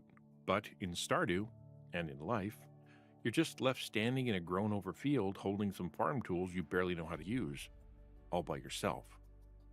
The pressure comes early. Even as a toddler, you're being asked, what do you want to be when you grow up? We go to school, have some experiences, join a sport, meet some friends, make some mistakes, and then this deadline of graduation starts to loom over you. And people want to know, what are you going to do next? Then comes college. People start asking, what job are you going to have? Where are you going to live? Are you going to get married? What about kids? 4 years ago, you weren't allowed to drink, drive, vote, get a tattoo without permission. And now you're supposed to decide how the next 65 years are supposed to play out? That's a lot to ask. And it's no different with content creation. One day you decide you want to be a YouTuber, or an artist, or a streamer. You've got some passion, maybe a little talent, but then you sit in front of your computer and you're like the little guy in Stardew. Road to the east, road to the north, field of stuff, pile of tools. You hit new file in your word processor and stare blankly at a screen with a blinking cursor. You boot up OBS and there's just a big gray box waiting for you to fill it up with how you want to present yourself to the world. What do you do? Where do you start? It's intimidating. And for many, that's as far as they go because it's too much pressure. So I want to help.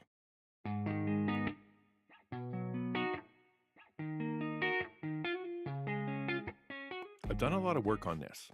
I've taught it as a class, wrote it in a book, spoke at a conference, and shared it with hundreds of people because I believe that if you can answer these questions, if I can get you past that big hurdle, that big blank screen, then you'll be living the life you were intended to live, creating what you were intended to create for the people who need it most. So, if you want to do this, if you are interested, I want you to respond in 3 ways. First, in the comments, I want you to write percentage of how much you think you understand yourself and your purpose. 0% means you have no idea who you are or why you were put on Earth. 100% means you know exactly who you are and you live it out every day. Second, I want you to make sure you're subscribed. These videos build on each other like a class, and you don't want to miss a step. Third, send this video to a friend who's feeling stuck. This experience will be so much better if you have some people to talk it through with.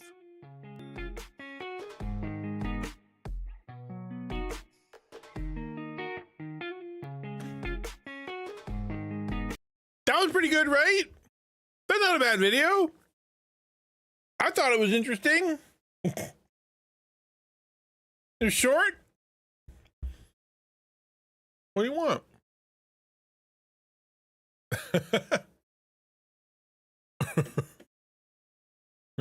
Can't get any views on it. All right. We're gonna watch this now. This is what?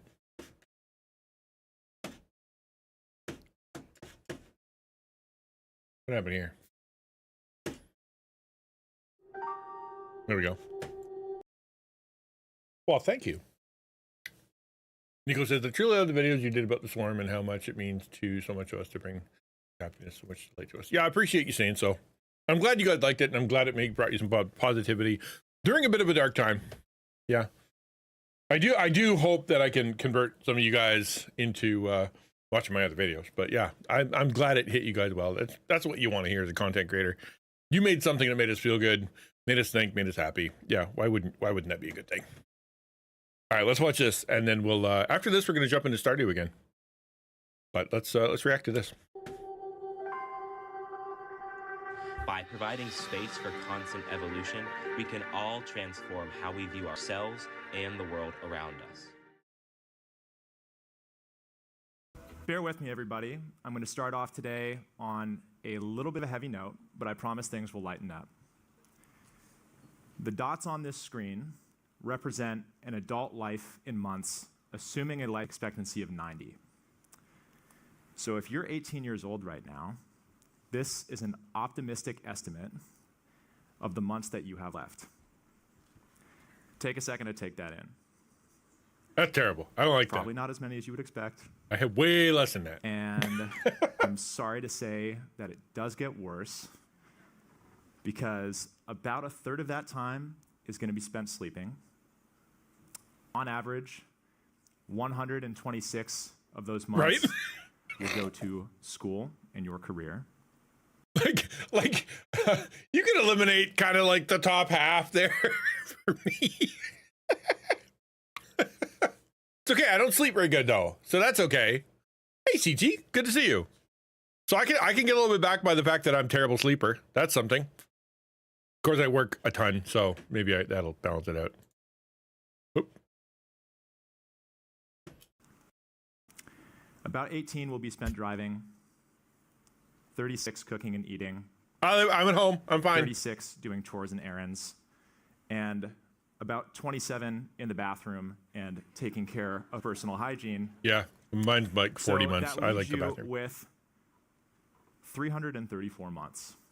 Getting up early? Optimistically. Like 2. For everything else. So this is where you tick the boxes on your bucket list. This is where you pursue your passions and travel the world. Nope. And leave your mark. I can do that from my basement. How you spend this time is going to determine the quality of your life. But this time isn't just something that you spend. Agreed, it's also something that you invest.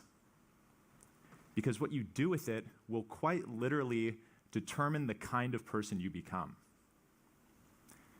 The body, mind, and character that you will have in the future are being actively shaped by how you choose to use your time today. So take a second and ask yourself, what do you want to do with that free time? Stardew Valley. What things do you want to do that you haven't done? Stardew Valley. Who do you want to spend that time with? What is worth investing it in? Now, I would be willing to bet that scrolling through TikTok, binge watching Netflix, and playing video games probably did not come to mind. Nope. But today, the average 18-year-old in the United States is on pace to spend 93% of their remaining free time looking at a screen. Okay, do we agree with this? I mean, what if the average person? What's the average? I'm gonna hold on. Average screen time use in USA. American adults spend over 7 hours a day, more than 40% of their waking hours, using internet-connected screens. All right, so 7 hours a day. Yeah.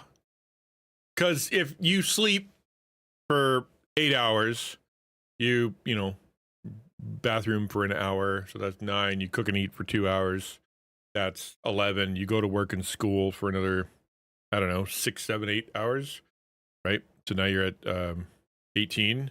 That leaves you with like 7 hours left. and that's all on screens, which kind of is true, right? If you wake up and you check your phone and then you go to the, go shower and you are listening to music or you listen to something, a podcast in there, and then you're driving while listening, and you come home and you watch some TV and you look at the internet and you play play a video game or whatever, the screen time, yeah, is really, really high. So implication of screen time equals evil isn't true, right? Because some screen time that you're having there's nothing wrong with it recreationally. Some screen time you are, presumably learning. Some of it you're interacting with friends. That's how you play with some friends. Some friends you don't ever get to play with unless you're doing it through XYZ video game or Discord or, whatever. Some are, it's their hobby, whether they're learning how to play chess or whatever. So not all screens are bad. And I'm aware we're on it now, right? I don't want to use part of a dot up doing the math. Right? So not all bad. So, but at the same time, it is a lot, right? Because real life does happen online, right? I believe that's true. Our relationship, like me talking to you guys having conversations with me, what we talk about, I think it's valuable. I'd like to believe it's valuable. You guys, if you're working at the same time and we're hanging out together, I think it's valuable. Even though I'm on a screen and you're on a screen, it's valuable. But it's not wrong that, as we just said a million times, the phone, because of the addictive nature, because of the compelling nature, because of the, they were drawn to it, we spend more time on the phone than we want to, or more time on screens than we want to. I think that's the key. Like, we're not, if we were in control of our phone time and our screen time and our game time, then we would be able to go, I will now spend 30 minutes scrolling TikTok. Or I will now spend 1 hour on Stardew Valley, and I will get up and I will go do another thing. But we don't. At least most people don't. It's, it's like, I'm going to sit down, I'm going to play a game for an indeterminate amount of time, right? I'm going to sit down and, I'm just going to turn on my phone and start scrolling, and for an indeterminate amount of time. And it just kind of, there it is, and there you are. And so I think the biggest enemy isn't necessarily the screen. It is the lack of control that we have over the content that we're consuming and the screen that we're using, and that it's not us choosing to do it anymore. Weird. And how many of you had this experience? You're not even enjoying it anymore, right? Like, you're not even enjoying it anymore. You're like, this is dumb. It's making me mad. I'm bored. I don't like anything I'm looking at. I feel tired. I feel gross. I feel like a waste of time. I haven't eaten. I'm just, I don't want to be here.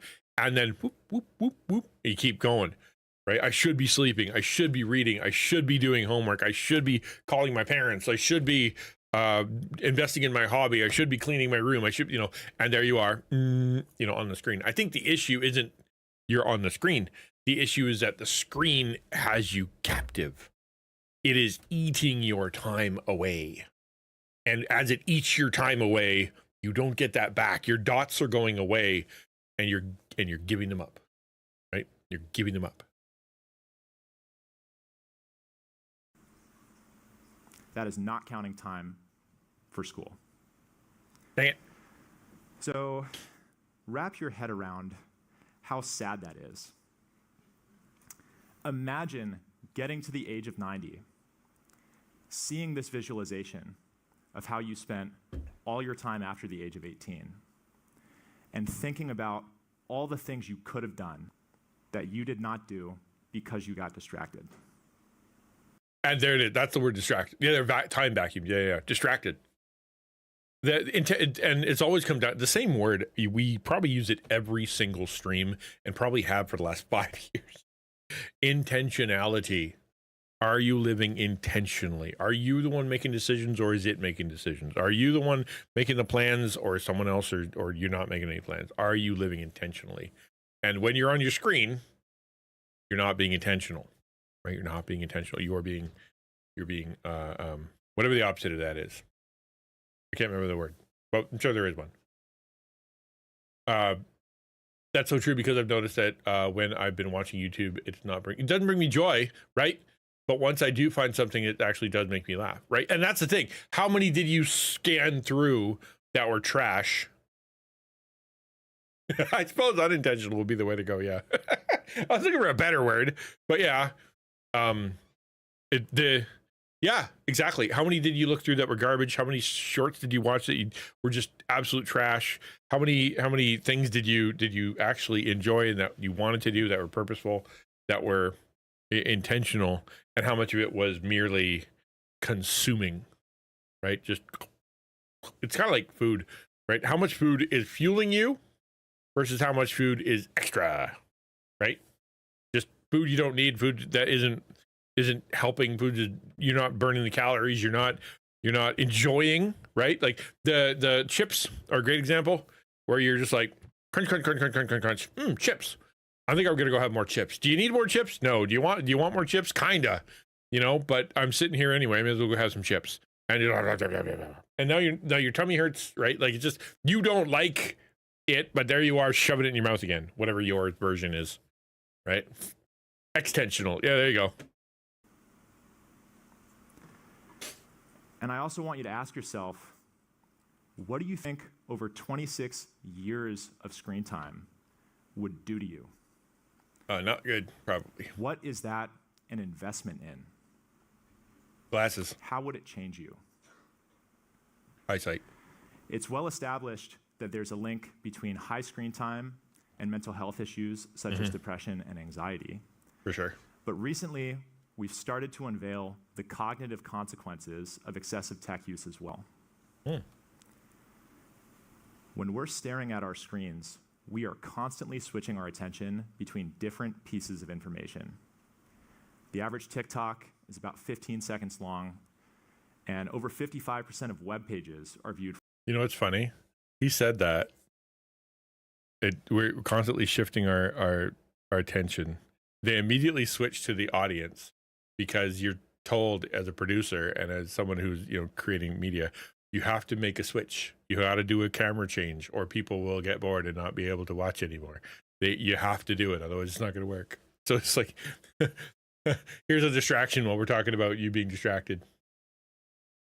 Because for sure, I think the way that they would say it is that as you're watching the screen, you are in passive mode. Once you're in passive mode, then you're not making decisions. And if you're not making decisions, or you've used up all your willpower for the day, it is infinitely easier to merely consume, right? You just as habit, because being in passive mode, right? To their credit, the audience isn't on their phones. Yeah, truly.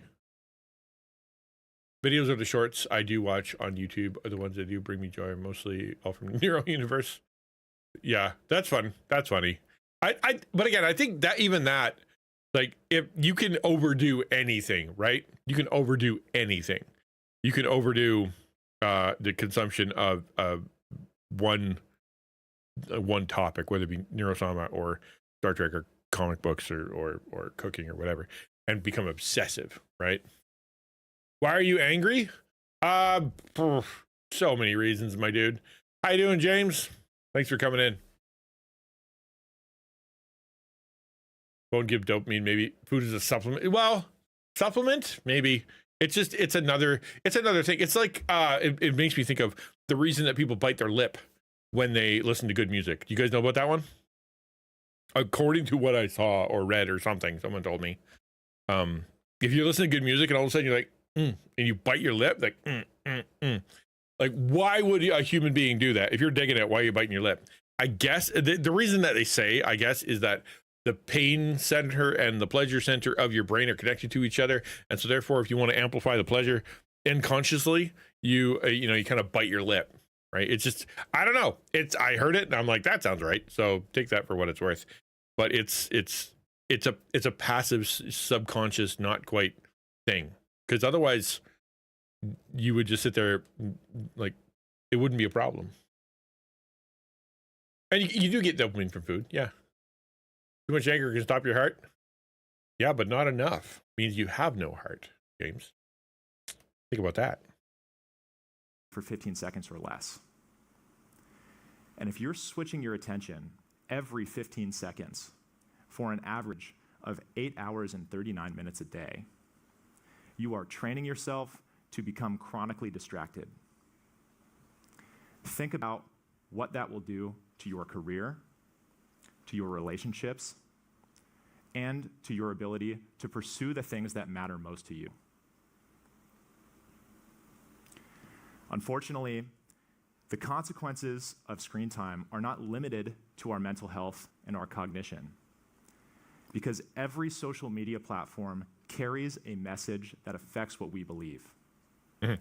They influence the way we see ourselves and the way we see the world purely based on how they are designed.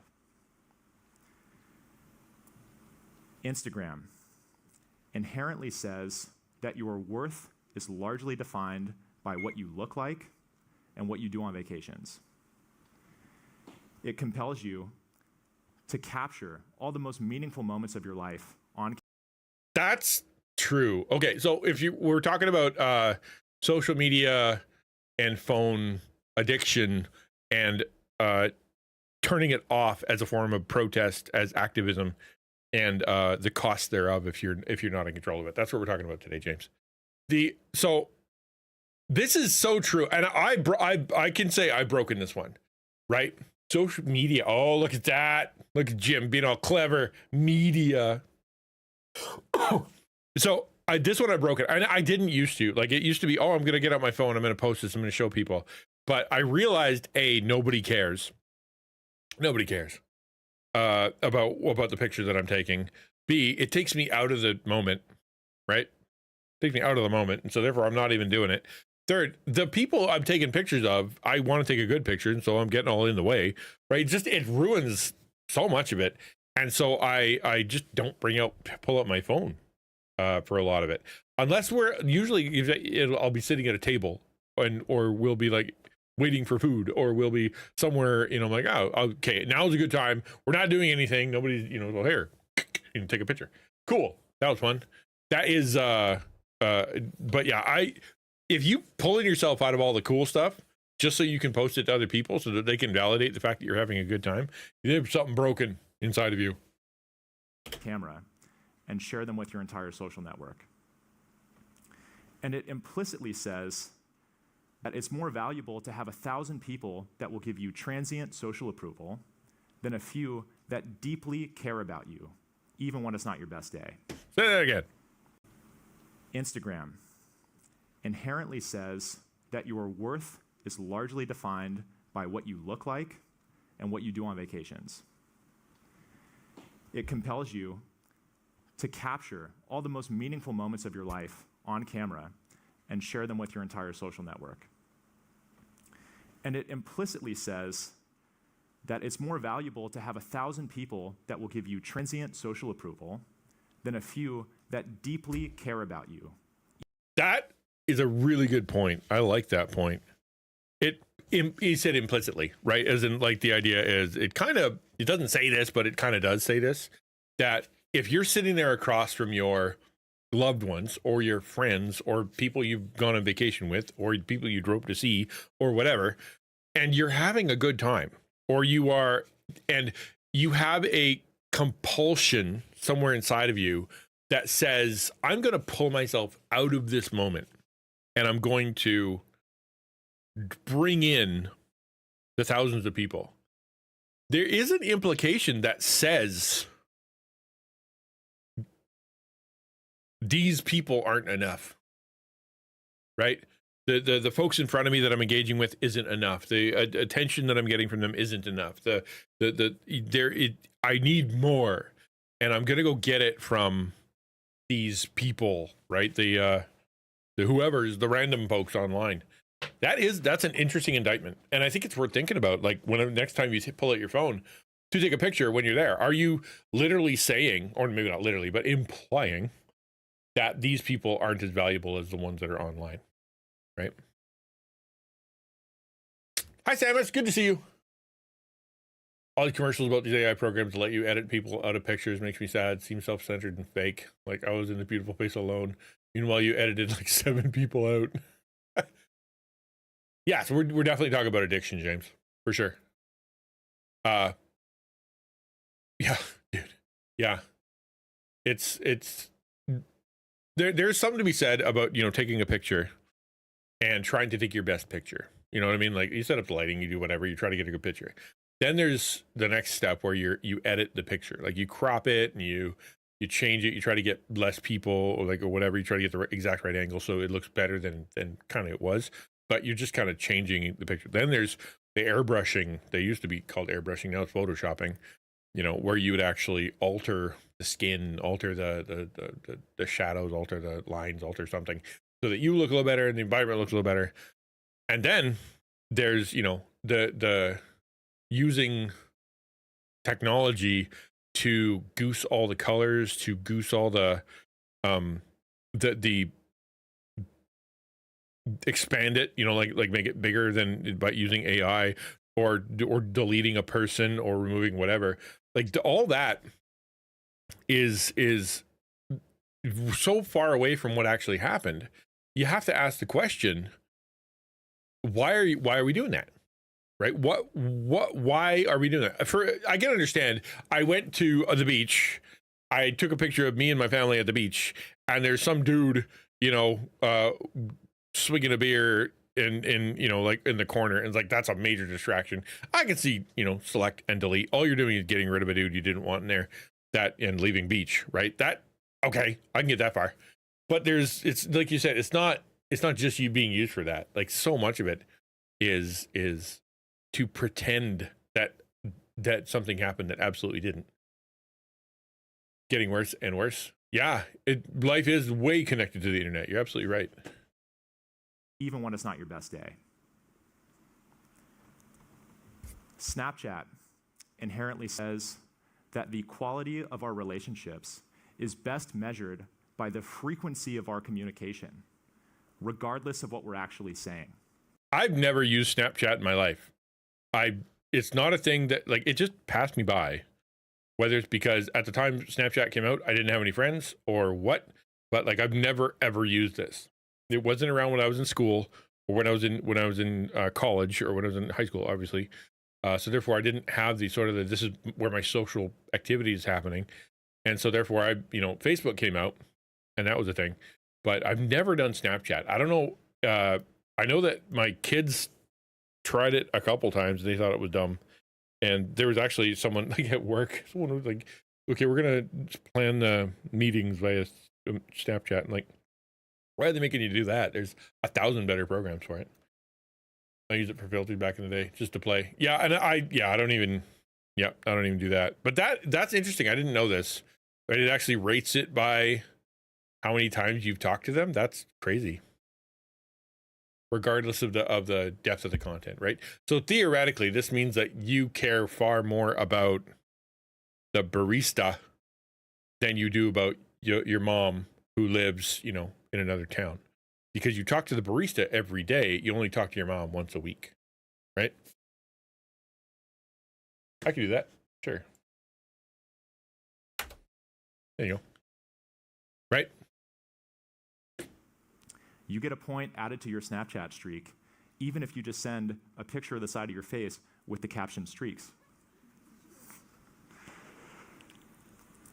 Twitter says that anything worth saying can and should be reduced to an arbitrary number of characters.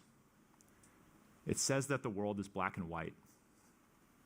That is a thought that had never occurred to me. I read that in the synopsis, and I'm like, you know what? It has a good point. That implicitly, I'm going to stop using that word because I don't know what it means. It saying that you can convey your information in only 140 or 256 characters or whatever it is now, right? It's which, as a society, has required more black and white thinking, and especially considering you don't get the strokes, you don't get the feedback, you don't get people liking or disliking or hearting or whatever if you don't say something with extremity. And the problem is intelligence requires nuance. You can't. The extremity is the realm of the fool, right? If you go talk to a dumb person, the dumb person will have very strong opinions and very black and white, and this is what I believe, and nobody can make me say otherwise, and whatever, it doesn't matter what it is, politics or religion or life or how to raise a kid, doesn't matter. But they'll be that is usually a person that isn't very smart. If you meet somebody who is smart and you start asking them about stuff, you're going to get a lot of, well, there's a few ways to think about that. I've been thinking about, and like, I'm going to need a minute here to explain the 4 different ways that I kind of see that and where I kind of lie today. But then I was looking at something else that was kind of changing my mind. Like that's a smart person. They will sit there and they will go, well, yeah, I need, give me a sec. It is the lesser intelligence or the lesser thoughtful person who will just be able to go boom and just say flat out, this is the correct answer, right? Doesn't matter what anybody else says. This is the correct. That is usually an uninformed and often unintelligent person, which from the Twitter side of things, right? If it's forcing you to be extreme and it's forcing you to have like no nuance. How much nuance can you get in a tweet? Not much, right? You need a blog post. You need like something longer. You need a video to explain your stuff, right? That what you have. Yeah, that's really interesting. That it may have affected society in a way that the brevity required has created people who think more in black and white. And that's interesting. Can't say some people that's elitist. I can say that. And I did. There are people who are smarter than others. Period. And you'll know when you're in the room with them which one you are. And if you're in the room with the smarter people, shut up. Just listen. Yeah. I don't know what part of that, any of that was racist, but if I say unintelligent and you hear race, you're racist. God made you special and loves you very much. That's right. That's right. More important to be updated about everything than deeply informed about anything. Yeah. Deeply informed is a great example. The internet is not deeply informed, right? It runs on headlines and tweets and the first 4 lines that they let you see that nobody reads beyond. It's very not deep. And just giving, thank you, just giving your opinion is important. Giving an informed opinion isn't important. Giving a nuanced opinion that has read a few articles about whatever that is even harder. And if your time, right, if your time is precious, you only got so much and whatnot, who's going to put in all the work to formulate an opinion that actually has value because you've looked into it? It's especially if you don't care, all you want is the hearts, all you want is the likes, then you're going to have to be extreme. And when you start to compare the messages these platforms are sending with those of technologies from the past, you begin to get a sense of what we might be losing. Because the inherent structure of a book says that the world is complex and it takes time to understand. It compels us to walk in the shoes of other people and see things from their perspective with context. Okay, yeah, but if you're comparing books to tweets, that's not really fair. You know what I mean? Like, that'd be like saying comparing books to, say, papers, right? Which are they could be 30 pages instead of 400. Like, does that mean the paper's not valuable? No. It just means that they didn't write a book, right? You can't, they're apples and oranges. And it forces us to focus on one train of thought for an extended period of time, Yeah, which very good. nurtures our attention. But that's the thing, right? The musical angel is people of higher intelligence are more interested in learning because they want to know the nuance. They want to know what's going on. They want to be able to see both sides because it's important for them. Those who are not interested in learning, those who have settled their mind, period, for all time, those are the ones who generally, aren't particularly bright. And the letter tells us that our communication doesn't need to be frequent. It just needs to be deep.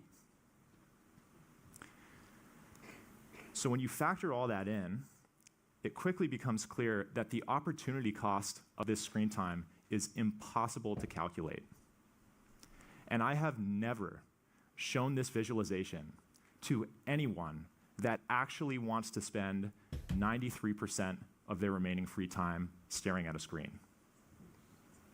Hello. So there is a stark difference between how much time we say our screens are worth and how much time we actually give them.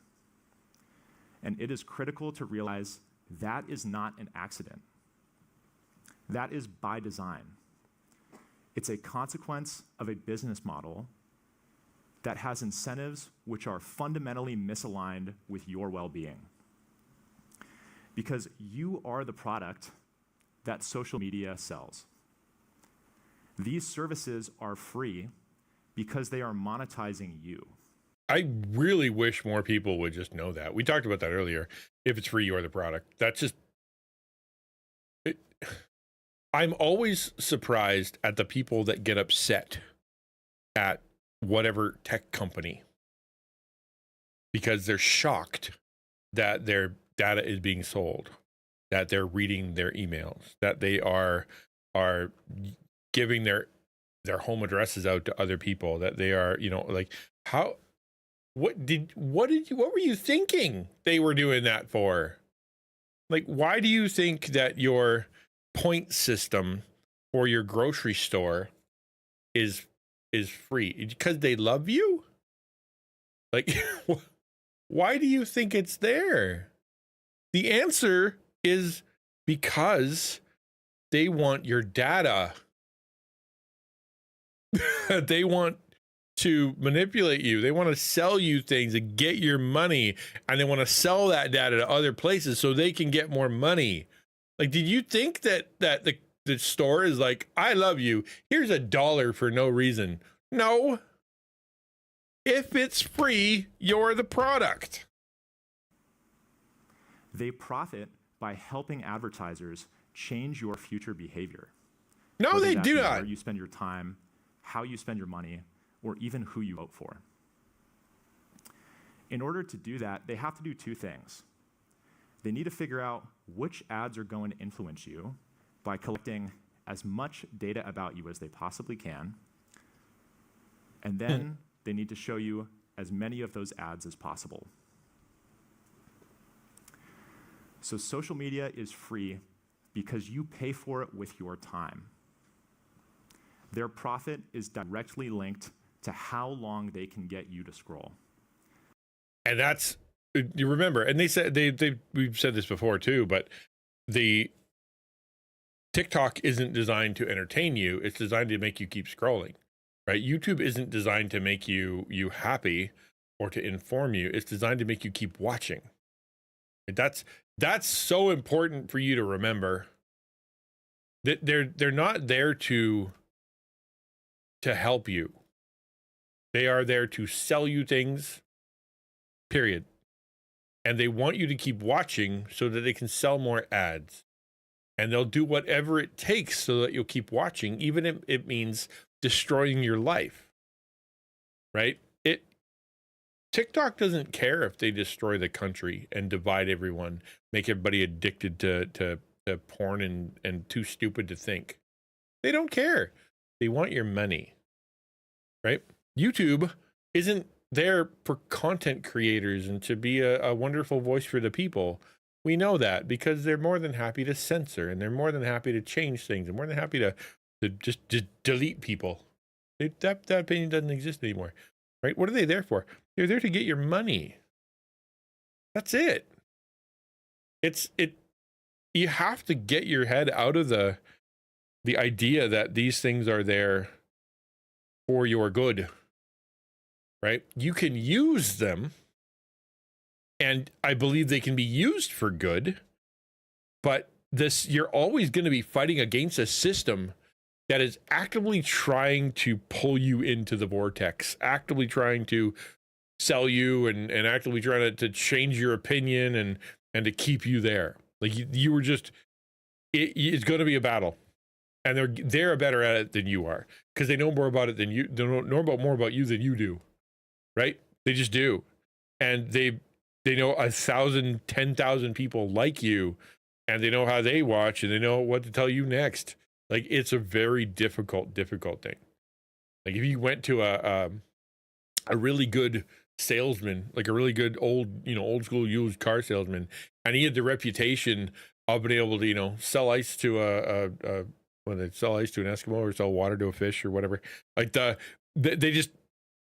he's really good at it. You're going to be hesitant about everything he says. Your reputation says that you'll say anything in order to get the sale, right? That's you sold a lot of cars, but I'm going to have to run everything you say through a filter.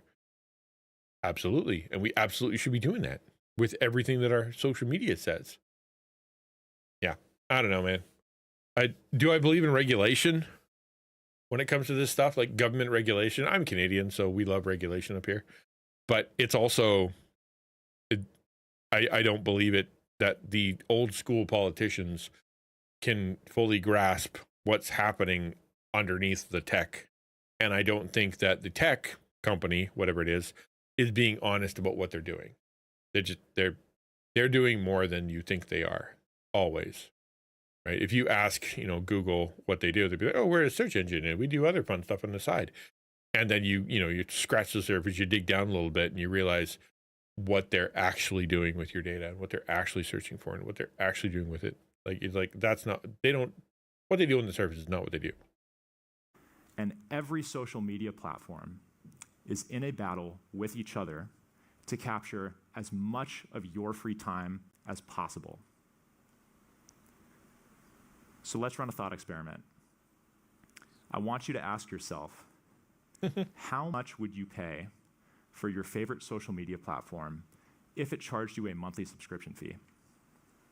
So pick the app that you use the most.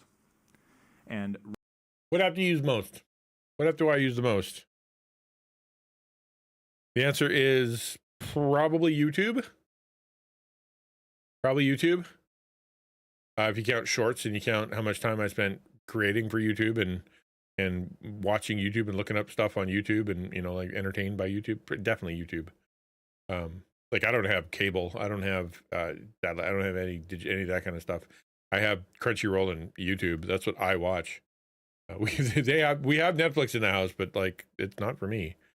So yeah, YouTube for sure. Would I pay for it? I've already proven I won't, right? Because YouTube wants my money, and I am super annoyed by the ads, right? So that's where I'm going, Swag, is I don't pay. I will sit through the ads because I don't want to give them any money. And if the next question is, if the answer is 0 and you wouldn't pay for it, maybe, I don't know where he's gonna go, but, like, how valuable is it to you, really?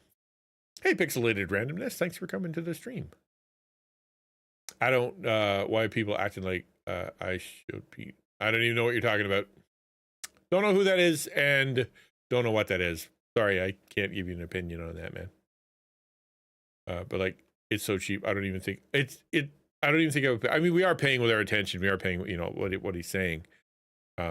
Would I pay to be in an exclusive platform that I know that is, like, purely for, like, good? Those exist. They do. There are places that are, like, social media, but safe. There are places that are like Instagram, but not driven by a crazy algorithm, right? I introduced my son to DuckDuckGo last night. He's like, "Where has this been? Why have you never told me about this before?" And I'm like, "I never thought about it." But there it is. Like, because he was like, he's concerned about privacy. He's concerned about, stuff going on. And I'm like, "Well, why don't you just change to DuckDuckGo then?" And he's like, "What's that?" And we so there are some places out there that are a bit more consumer friendly. DuckDuckGo is it's a search engine that is it's sold as a pure search engine. Doesn't track you, doesn't keep track, it doesn't have any kind of cookie stuff. It's not like ad driven, it's not anything. It just search. That's it. None of the garbage that YouTube gives you, and none of the tracking that any of the other sites do. Raise your hand if you would pay at least $5 a month. Okay. If it was really locked down, right? If it was really locked down and I knew that all my friends were there, the problem is they're not there. Already paying for YouTube Premium. It's not it's the most used. The others are used on occasion. I'm not a good metric as a self-host, and most of it use network for me as friends, right? So that's the thing, right? Like the reason I'm on XYZ, like whatever it is, whether it be Instagram or YouTube or Discord, is because that's where people are, right? Like if I said to everybody on Twitch, and I have, I'm going to go to YouTube full time, they would say goodbye, even though they've been around for 5 years, right? They'd be like, yeah, cool. I mean, I like Twitch, and off I'd go, and they wouldn't come with. If I said I'm not doing Discord anymore, I'm only doing YouTube, right? Come to YouTube. Will they come? No. If I said I'm gonna get off YouTube, I'm gonna get off Twitch, I'm only gonna do Patreon, locked behind a paywall, you know, it's all gonna be safe, no ads, no nothing. It's gonna be just pure good content that isn't manipulated by nothing. Nobody come, right? There are some people who have that get that kind of attention, and they can do Patreon, they can have things like that. But most people, they are on the social platform because everybody's on the social platform, and leaving it means leaving the zeitgeist, leaving the society, essentially, right? Now you don't know what's going on. Like, did you see this? Did you see that? Did you know that meme? Do you know that language? Did you see that picture? Have you seen that trailer? Did you see that thing that was trending? Your answer is going to be no. Nope. See nothing. Don't know what you're talking about. Not a clue. Why? It's like, well, because you're not on there anymore. You're with the 17 people who joined this other paid thing, and they've tried. They've tried to replace YouTube, right? Like they've got Rumble, and they got Odyssey, they got Vimeo, right? Like there are places out there that have tried to replicate YouTube, but none of them can come anywhere close, and nobody's going there. Like there are some on Vimeo. I don't know how people get on. I think Vimeo is more secure or something. Like you look at professional places and they are on Vimeo, but you know what I mean? Like everybody's just gonna stay on YouTube regardless of how evil they get. How about $10 a month? 20? I don't see any hands anymore. Well, let's do a quick calculation to figure out how much we're effectively paying for an app like TikTok. We'll assume that you value your time at a rate of $20 per hour, and you're spending 2 hours a day on the platform. I don't get paid $20 an hour. Or 30 days in a month. So you're effectively paying $1,200 per month for TikTok. So when you start to do Is that fair? That doesn't feel fair. I get what he's saying, right? But things take time. They just do. Right? Like cooking takes time. So if it takes you an hour or 2 hours to make a turkey dinner, and you're like, well, that turkey dinner didn't just cost you $80 at the grocery store, it cost you an extra $40. Right? So it's actually $100 for that meal. You're like, okay, but like things take time. I was doing other stuff. I enjoyed it. It's not quite fair. But I get what he's saying, right? Get what he's saying. Even if it was $1, like if you say, even if your hourly rate was $1, right? Well, time is, yeah, for sure. But like even it's still like $30 or $60 actually, a few hours a day, right? Even if it was $60, even if you're just paying $1 an hour, yeah, it's substantial. It's not unsubstantial. It's worth considering. I don't know. I don't think it's fully fair. This kind of analysis, it quickly becomes clear that most of us are drastically overpaying for social media. My ask of you is this: figure out what it means for you to get a good deal out of social media platforms. In order to do that, you have to do two things. You have to ask yourself, what value do these services provide? Let's just start there. What value do these services provide? So Instagram, what value does it provide to me? 0%. I don't go on Instagram. I only post to Instagram. I could delete Instagram and not miss anything in my life. I don't get views from it. I don't get people to look at it. I don't have people that are curious about it. I only have Instagram because people say I'm supposed to have Instagram, right? It's become a Rocket Money commercial. Yeah, well, hey, that's the same kind of principle. You know, only pay for the stuff you're actually using. You know, Facebook, I'm off Facebook. X, I'm off X. YouTube, right? What value do I get from YouTube? I think I get a lot of value from YouTube. I really like watching some of those YouTube videos. I really like being able to post to YouTube. I like that's fun. Is it bad? Like the shorts part is sucking my life away. That's bad. But I do get value, a lot of value, I think, from YouTube. Twitch is like I really like being part of Twitch. If I could switch over to YouTube full time, I'd do it tomorrow. Because it's a better system. It's just infinitely better than Twitch. And this is where the community is, you know, so that the value is in the people that are here. So that's where we stay. What else am I involved in? I'm pretty purged when it comes to that kind of stuff. I don't know. What are you guys thinking? Of all your content or all your platforms, which one would you say is the one that you care about least, but are still somehow signed up for? Right?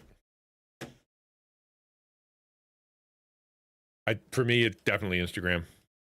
I have a TikTok channel, but I don't check it. I decided to get off TikTok because it was just gross. I didn't like it. I didn't like what it does. I didn't like the algorithm. I didn't like any of the politics. It just was just bad. So I'm not there anymore. But it auto posts to it on occasion. So spent so much time on YouTube Shorts that I got a browser add-on to block them on my laptop. Me too. I don't have the laptop. I'm on my phone. Like I said last night, I started watching at like 11 and I didn't stop till 3. Like, that's not good. Getting that helped a lot. See, I don't look at my laptop. I don't like my laptop. My laptop is purely for writing. I take that to the coffee shop so I can write. But if I'm on my phone, yeah, it's hard. TikTok is addictive. Yeah. So, and yeah, do you let it? So that's my question, right? Is what do you got? What do you use that you don't need? Right? For me, it's Instagram. I wonder if I should just remove it. I don't know.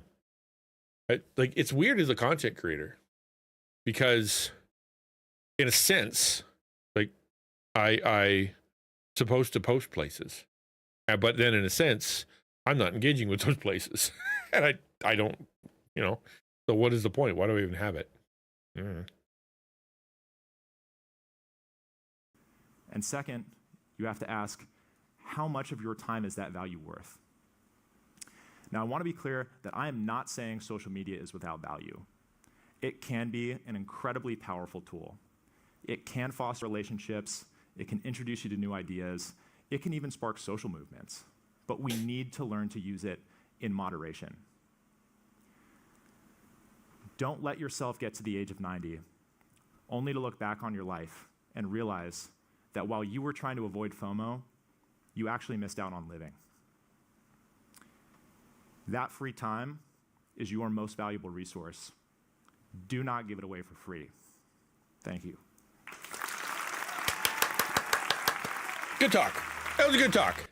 And in a talk like that, you have to use some extremity. Like you have to be, you know, pretty intense about it. I can completely appreciate that.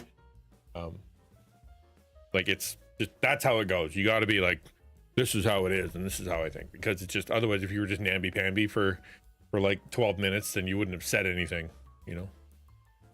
But it's worth thinking about. It, like, how much time do you spend?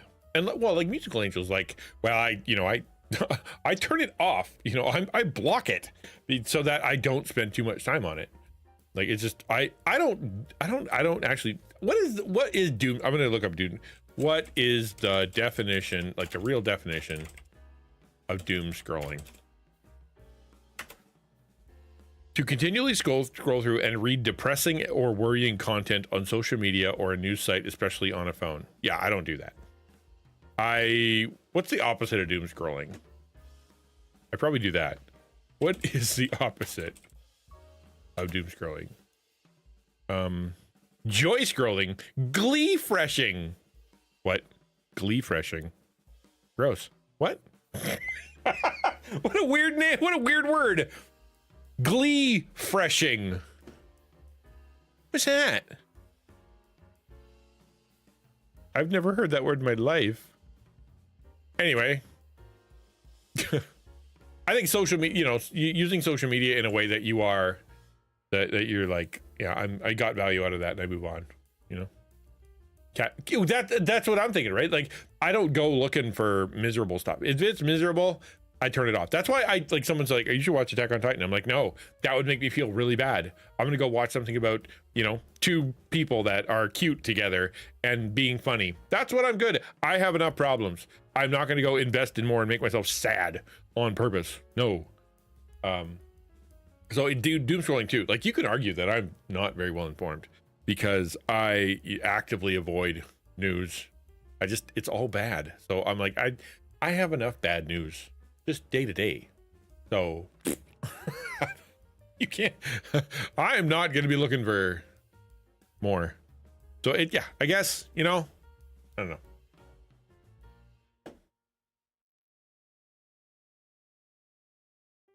We're gonna run an ad apparently in about 10 seconds here, maybe, or 42. I don't know. I got two different warnings. I guess we'll see.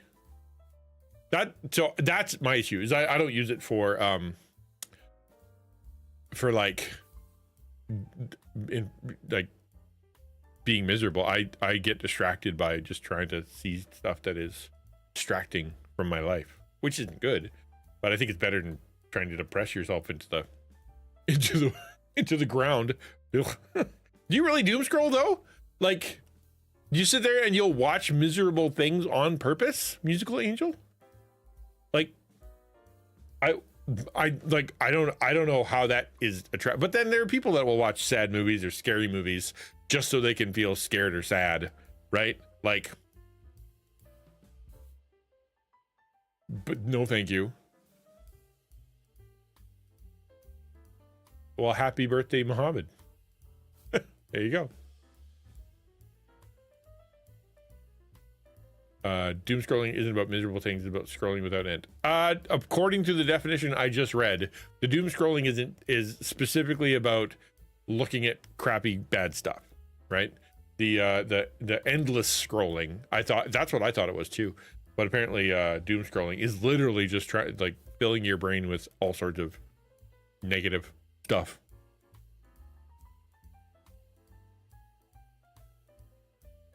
And once it knows that that's what you want, boy, it has a lot of fodder. You know what I mean? Like, what was I getting last night? I got a ton of clips from, what was the show? Oh, The Mentalist. It was like, you like The Mentalist? I'm like, I don't know. I watched it ages ago. Here's a clip. And I watched it. And another clip. I watched it. I'm like, okay. Like, it was, where'd that come from? I don't know, but I watched it. Moderation is kind of a big lie tech sends you. They make the device that sucks you in and uses your biology against you, and then they tell you to moderate.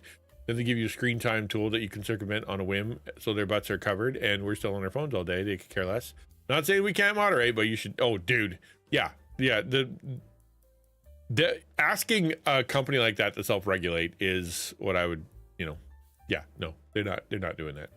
They don't care about you. They do not love you. They want your money and attention. You ever seen the video that's just Reddit stories? I went far down that Reddit. Oh, did you? Yeah, those are interesting sometimes. Like, whether they're true or not, sometimes they're pretty intense. I hate YouTube videos that show a really good clip from a movie, but don't tell you what movie it was from. I know, right? I did that with anime. Oh, that's a fun scene. What was that from? Go look at the comments. There's nothing, no help. I get mad whenever there's stolen content. I still get mad when there's stolen content. I hate it. Like, you'll find something like from a really famous creator, or from an anime or something, and you'll look and it'll have like, 100 likes. Like, you stole that. Like, you just ripped it off. Like, I will say I don't want to watch that, but there's so much of it. Okay, well, that was our talk. We did it. We got 222, and we had our talk about social media. I don't know what application we're gonna get. I'm gonna try turning my phone black and white. I'll do that probably tonight or tomorrow or today. I don't know when. I have things to do. We'll see.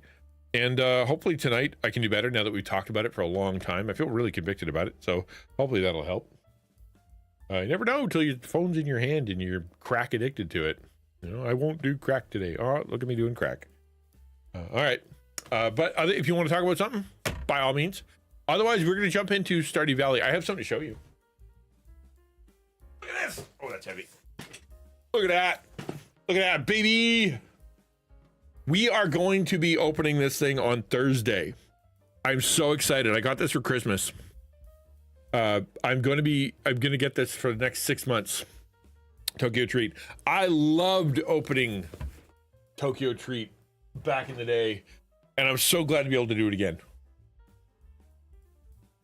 I must leave when the Stardew Valley starts. Why? Spoilers? Or are you just leaving? I'm excited to have the treat box. So much fun. I'm looking forward to it very, very, very, very much. We're gonna do it on Thursday during the variety day, and I'm gonna pull out the cameras and we're gonna look at it together. It'll be fun. It'll be fun. I hope it'll be fun. And we'll do it once a month. I'm a month behind. It took 30 days or something, 25 days to get to my house from Japan. So like, it's the January box, and I got it on like February 5th. Do I know who 𝐒𝐄𝐑t is? No, I do not. Oh, we're definitely, yeah, I'm still gonna play Stardew. I played it a little bit over the weekend. So I'm not gonna brag, but like, I spent a little bit of time with Abigail. We played video games. So you could say it's getting a little bit more serious, I think. And I put a little bit of work into my garden. How's Tokyo Treat? It's great. I really like it. I'm a huge fan of Tokyo Treat. There's another guy that I've been talking to about, hopefully, he's a very small company, but he does Japanese stuff, and I'd be great to support a small creator. But regardless, every Tokyo Treat box I've opened, I've had a blast. So fun. So fun. We're gonna open it on Thursday. You'll see what I mean. They do a bang up job over there on the Tokyo Treat people. They are they have a little book in there, and it's super cool graphics, and it's always got a theme. It's gonna be fun. I played a game. Yeah, I did. So what happened on Saturday? How did I end up in here? I can't remember. But yeah, I sat down to play it. It was fun. It was fun. I'm gonna fire it up. By the way, did you guys see this? We're giving away some creator gear. If you want to enter the giveaway, ! taco giveaway. You're gonna love it. Also, the content creator class is gonna be, you'll see it there again. But if we don't get 5 people at least registered by Friday, then we're gonna cancel it and we're gonna come up with another plan. I'm not gonna just do it for one person, right? But by all means, enter, and you could win a new content creator piece of hardware for content creation. This time it is a Wi-Fi enabled power bar, so you can do light stuff like you have like I have. I like my light stuff. It's fun. Okay, let's fire up Stardew. Stardew or Stardon't? Stardew. There we go.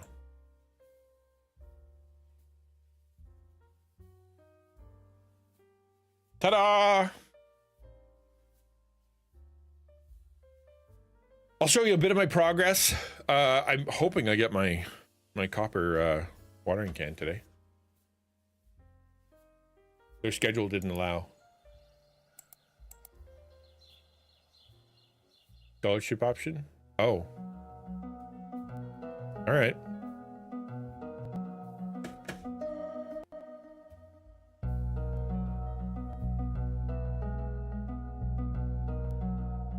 Stardon't, yeah.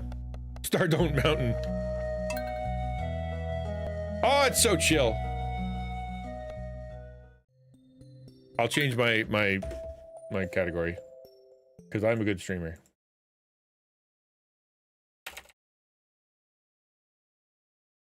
Stardew Valley, here we are. Okay, we're in. You got to meet him yesterday. Yeah, I've never met him.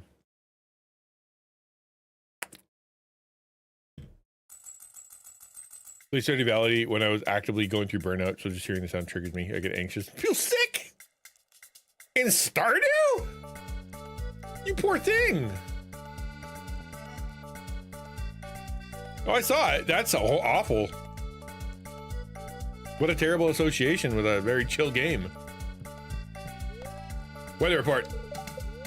Clear and sunny. Fortune teller. Very happy. All right, rock and roll. That's what I want. What I also want is my watering can, man. Give me my watering can. Gotta be good. Got some new items in stock, a deluxe fishing pole, some bait. Okay, we can go buy that. I like fishing. Cool, let's go do that. I have my fishing, I can't even water my plants. They're just not there. And there's nothing to harvest. Oh, 2 squashes. Yay! I can't even feed my cat. That's how bad things are.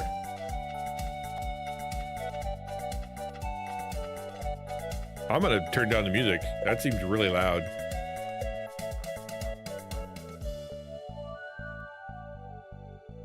Is that better?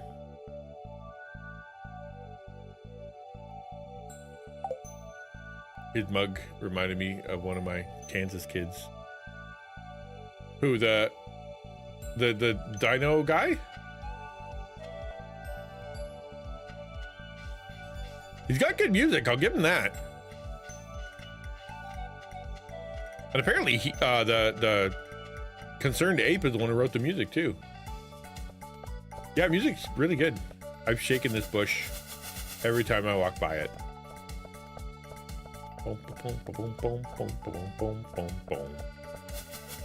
I don't think so. Like I don't think I have a sprinkler anywhere in here. I have a tapper, gate. I don't think I've heard anything about sprinklers. I really wish I could, because I'd need it. I am super sick of ooh, cookies. Nice. I found garbage cookies. I'm not above. I found a garbage acorn. Let's go. Garbage today is great. Are you liking the game so far? Digging it, man. Oh, oh yeah, we're doing a festival today.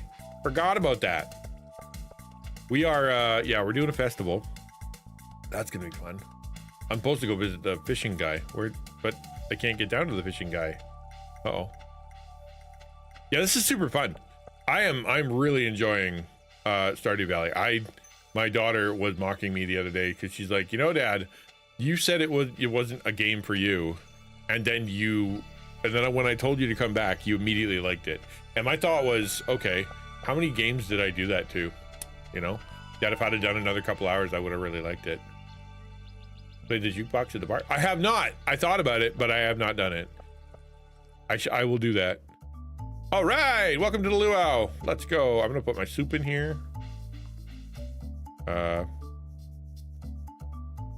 gonna give him the silver star squash. I had a summer squash to the soup. I'm a good boy.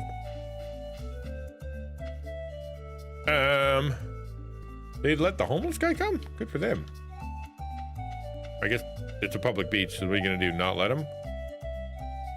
Oh, he's roasting. Oh, good for him. What you guys looking at?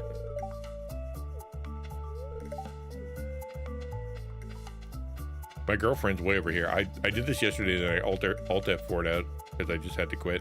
But I know that she's over here being sad. Hey, apparently the more stuff you add to soup, the better it gets, regardless of whatever it is. The reason I say Kansas kids,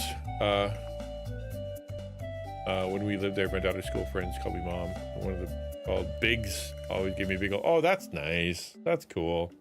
Get to bed later, Diamonds? Yeah, later, dude. All right. It's tiring to socialize with everyone. I'd rather watch the sea. That's sad.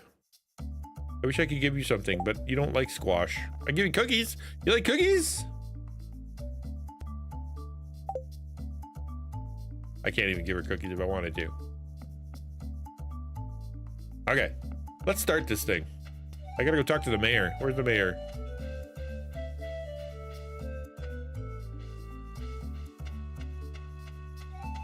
Here's the governor. Look sharp. Governor's here for his annual visit.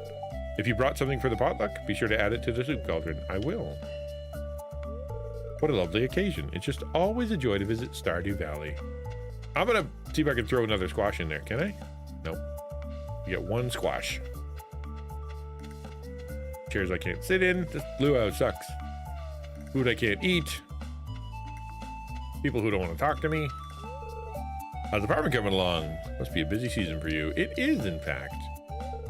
Woke up late, stepped out of my door, and found myself in the middle of all this hubbub. Oh, that's gotta suck. Ooh, a shop. What do you got? Wall palm. Gross, dumb, stupid. I have nothing to decorate. I will come back and care about this someday when I have something I can decorate. Right now, I can't even do anything in my house. I'll be back here by the trees. The air is a lot cooler. Okay, rock and roll. You enjoy your time, man. Do we get married? I'm trying. I'm trying, James. My purple girl named Abigail has caught my eye, and I'm doing my best to try to woo her. One year, Sam put a pound of anchovies in the potluck soup. Oh, that's no good. I'm full, but what else is there to do besides eat? Well, you could dance, socialize. I'm trying to figure out who to talk to start this thing. Yeah, great day for a beach party. Yep, sweaty dance. Yeah, I hear that. Can I dance with you? Vincent isn't a good dancer. He's unresponsive. Oh, she is so she's so vibing right now. Is it? Is there nothing? Nothing I can do? I hope the soup is good. How about you? You brought something for the soup. Climb the stairs and throw it in. I already did.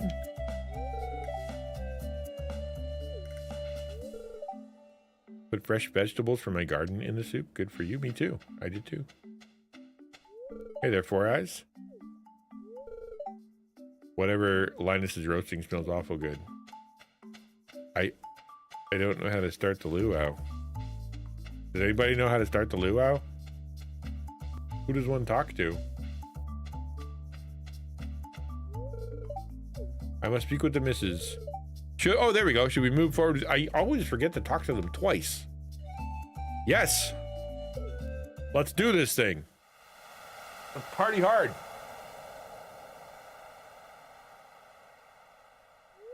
Well, folks, it's time once again for the potluck ceremony. I trust that you all put high quality ingredients in the pot this year. We don't want the governor to regret his visit to the valley. I put squash in. That's a really green looking soup though. Well, Governor, would you do the honor of tasting the soup? Anybody ever heard the story of rock soup? Good little story, good little parable. Of course, I've been looking forward to this all year. Let's see if he dies.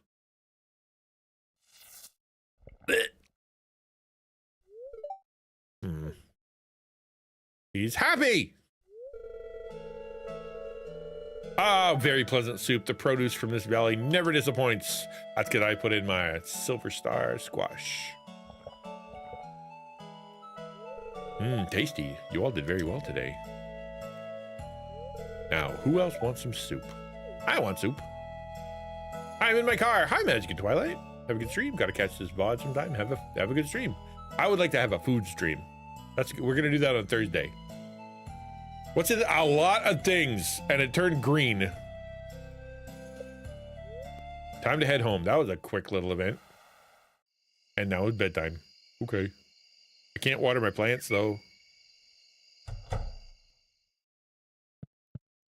Or my cat. Because I don't have a bucket. Level 2 farming. Watering can proficiency went up. Nice. Hoe proficiency went up. I can craft a fence. I can craft a mayonnaise machine and a sprinkler. Finally, a sprinkler. Jeepers. Okay. What is the recipe for a sprinkler? I want to know. I'm so sick of watering my plants. Sprinkler. Copper bar, iron bar. I've never even seen an iron bar. Okay, well, let's go get our watering can. Have I encountered Joja? I think so. Joja Mart, you mean? Yes, the big mart. I haven't shopped there yet, not once, because the guy said that if I shop there, they'll shut down the community center. And the community center has cool things going on. I'm gonna go over here and we're gonna fish for a minute because it's only 6:30 in the morning. I passed out once. Yes, I was doing my best to get through and I just wiped myself out. Yes, that has happened one time. I try not to, but you know how it is. All right, watch this. Oh, I was gonna get a new fishing rod. Let's do that first. Although I don't know when the fishing guy opens. Boom, boom, boom, boom, boom, boom. Ooh, worms, many worms. This is a very distracting game. Hey, book! Man, I got books.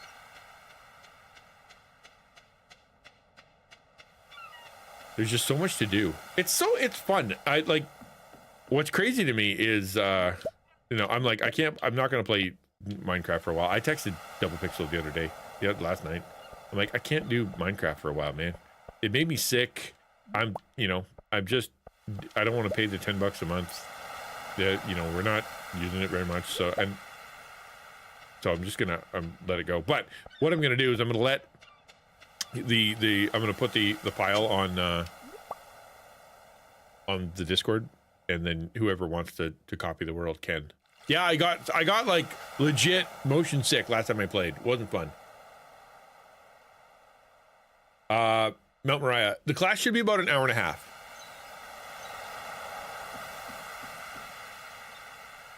Yeah, I know. Oh, where is he?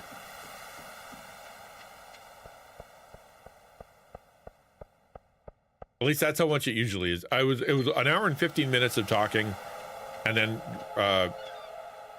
there's a train. I didn't even know we had a train station.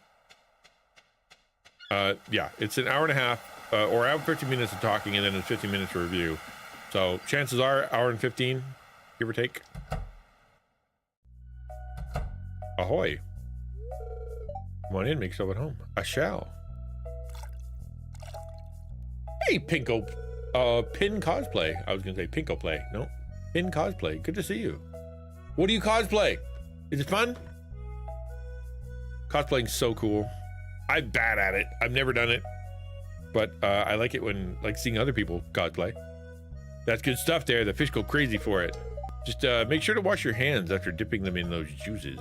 All right, gross. The aroma has been known to linger for up to 7 weeks. Ah, I can't do that. Abigail will never have me if I smell like terrible fish. You've been catching lots of fish? Yeah, some. Yeah, some. Yes, I've been catching fish. Darn tootin' I have. A man after me own heart, says Willie. An awesome cosplay at Reach. Looks like pretty little Barbie doll. Yeah. Yep. There's a lot of good cosplay. Best one was Quiz, though.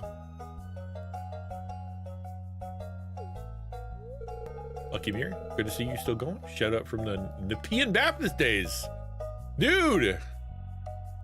That's a long time ago. I'm trying not to dox you. Be like, who are you? But thank you for saying so. It's nice to see you. Oh, thank you for saying so, Pinko. I try to be at least a little entertaining and interesting and serious at times. I'm a variety streamer, so you get a lot on here. Keep going. If you can catch every fish in these waters, I've got a special prize for you. Catch every fish? Sure, no problem. I'll just go do that. What's wrong? Well, business has been tough lately. All started about the same time that old community center fell to ruin. The fish just don't sell like they used to. I've been working double time just to make ends meet. Aw. You remember Patrick? Yeah?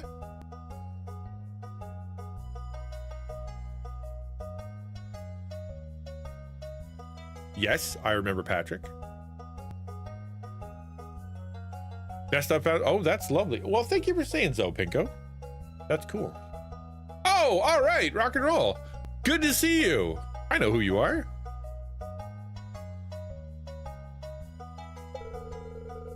Welcome, and thank you for being here. You know what, says Pinko? What? But if things picked up back around here, I might have time to show you something. That sounds manipulative and vaguely threatening. She's back there, an old friend that's seen better days. You keep someone captive in your little room? Great. Oh, thank you for subbing. I appreciate that. Hopefully you'll enjoy the videos. I've been putting a lot of work into them lately. YouTube videos are I'm enjoying making them, and hopefully they're good. Someday, lad, you'll see what I mean. I doubt it. Not if I'm gonna have to catch every fish. I'm gonna see if I can go up your ladder here. I cannot. Leads to the sleeping cubby. It's off limits. I bet it is. All right, give me a new fishing thing. Bamboo pole, training rod, fiberglass rod. Oh, it's expensive. Ooh, it's expensive. Bait. Okay, I'll buy one bait. See how it works. Thank you for subscribing. Look at it. It says subscribe right there. That's an alert. I put that together, and it actually works today. Isn't that nice? They do take a lot of work. I try to keep them short. You know, because I want to be able to do it in a day or at least 2, and so therefore usually about 4-minute video takes me about 8 hours. That's about all I can do.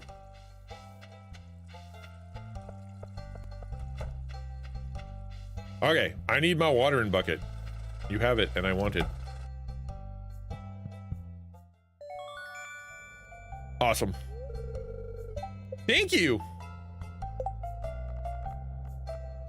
You go here. Yeah, so it takes me about probably hour and a half, maybe 2 hours to write the script, and then I have to record the video, like audio, and then I put all the video to it, and that takes about 6 hours, maybe, yeah, probably about 6 hours, 6 to 7 hours to edit, and then all the posting takes even more time. You draw stuff. Oh man, you're an artist and a cosplayer? Let's go. Can I buy some iron ore from you? It's so expensive. How many do I need to make a bar? 5. Can I afford 5? I'm gonna buy 5. 1, 2, 3, 4, 5. I know I could probably get it from the mine, but that's just infinitely easier, and I want to use a sprinkler. I can do that right now.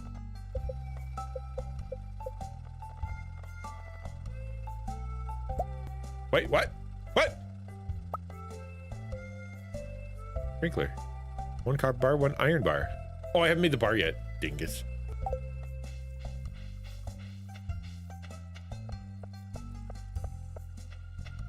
My daughter is going into art school, and she's been trying Trigun lately. We just finished Trigun, like the old school Trigun, for and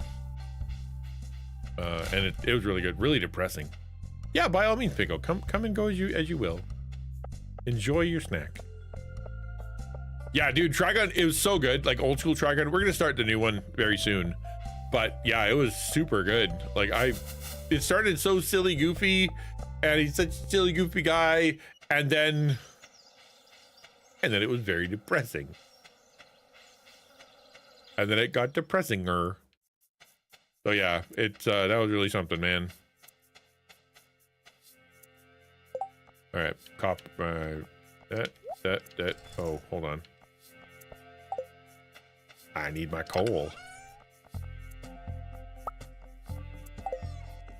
Let's go. Make me an ingot. I need an ingot. Cool. I'm gonna put my coal away because otherwise I will lose it. I have too many things happening in my pockets. I can get rid of all my ocean stuff. Can't eat it. You can just sell it.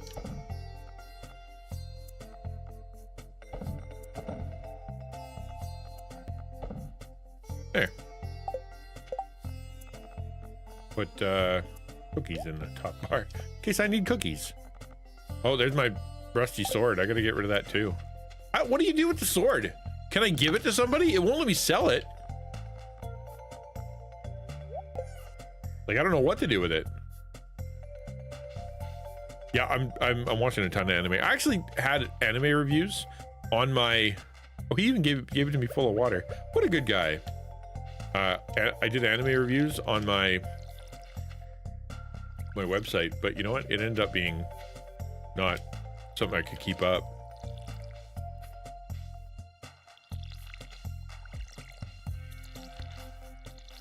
I thought getting another watering can would make watering easier. Am I crazy? Do I have to hold it down? Oh! Well, I've never done that before. That's fun. You kill stuff with it. No, I have 2 swords. Stop that. That's fun.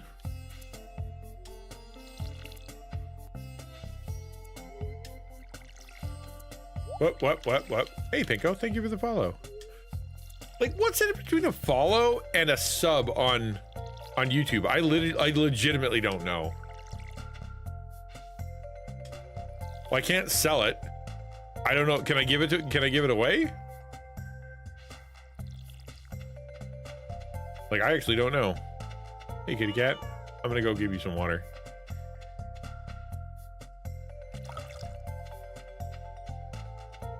Aha! Sprinkler! Let's feed the cat first. Sub on YouTube is like a...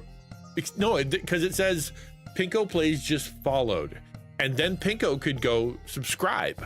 And it would be different. They followed on YouTube. It's weird. I don't really know how it works. Alright, I can make this sprinkler now. Cool. I'll put it right here.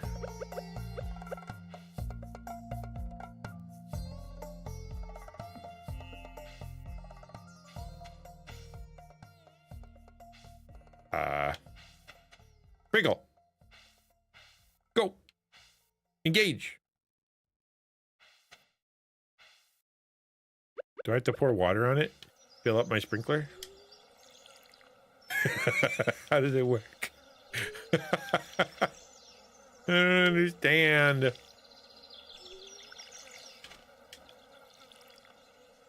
That is a lot of bugs. I don't like the sound of bugs.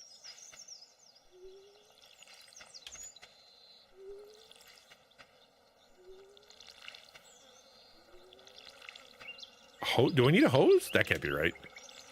I mean, obviously that is in real life, but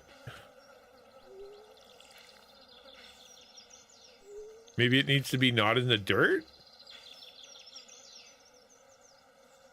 Hold on, let's knock it up and then give it a read. What the heck? Waters the 4 adjacent tiles every 4 adjacent tiles. 1, 2, 3, 4. I hope. Oh, every morning. Oh, that's the deal. Okay. Cool. Yeah, we'll put it back. It's just it's a morning thing. Cool. Perfect. Thank you, Musical Angel.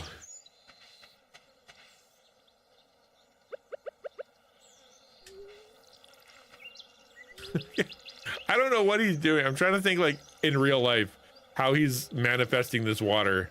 Like, if you look like this when you're watering, you're like you just chuck it? I don't know. I normally would walk along with it, you know?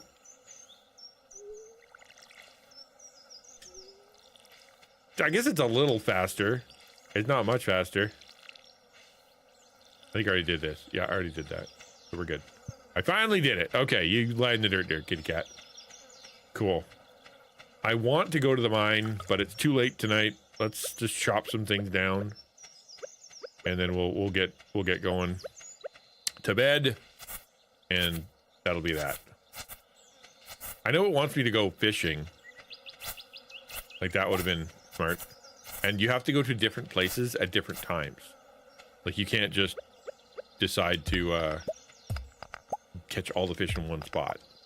By the way, you guys like my garbage hat? I love it. I got a new shirt with a smiley face and a garbage lid for a hat. Because I'm classy like that.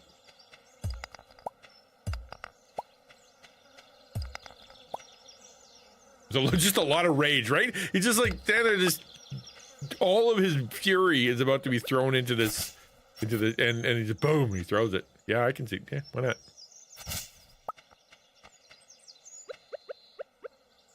We're just gonna just clean up a little bit while we're sitting here waiting for, and all the bugs left. Yay! Only 8 p.m., but like, I could go to bed. Car, take that, crops. That's the. Hey there, Ransom. Where did I find it? I found it in the garbage, obviously.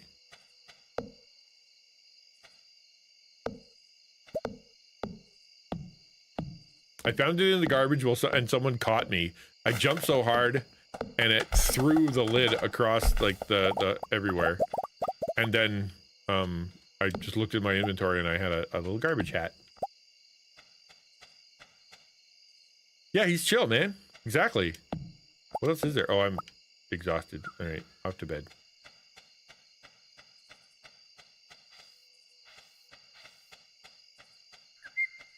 Do I have anything to sell before I go to bed? Because I really need money. Let's just sell everything. Rock. Not debate though. Oh, I can sell the squash. Too bad. We'll start tomorrow and we're gonna go to the mine. I think the mine is the way to go. We could fish all day. I think we need to go to the mine.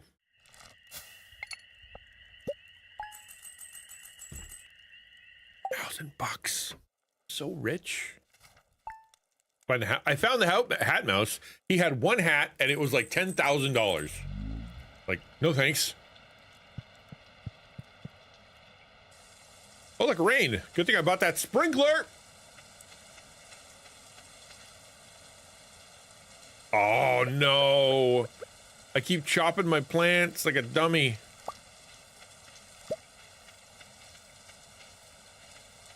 Yeah, these got to be good. Yeah, there we go. Now we're talking.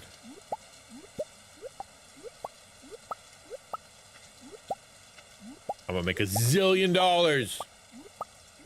Let's fire. Yeah, fireflies or cops looking at with helicopters. Yeah, it's because of my grow up that I don't show you guys.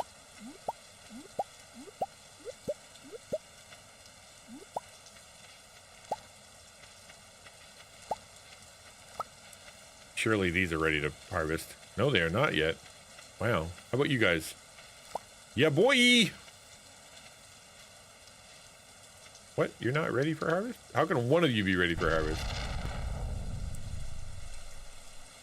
Who's that? You hear that? Those look so ready. Oh, my inventory's full. That's the problem. Okay, we're gonna go empty my inventory. And then I have an idea. What can we get rid of?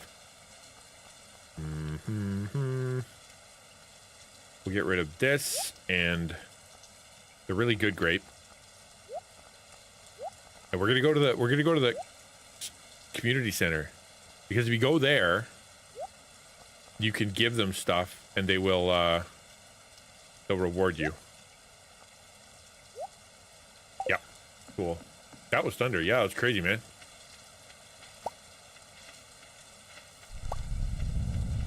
Digital, like, pixelated thunder. Crazy.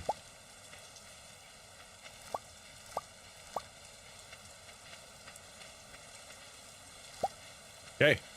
Let's go to the community center.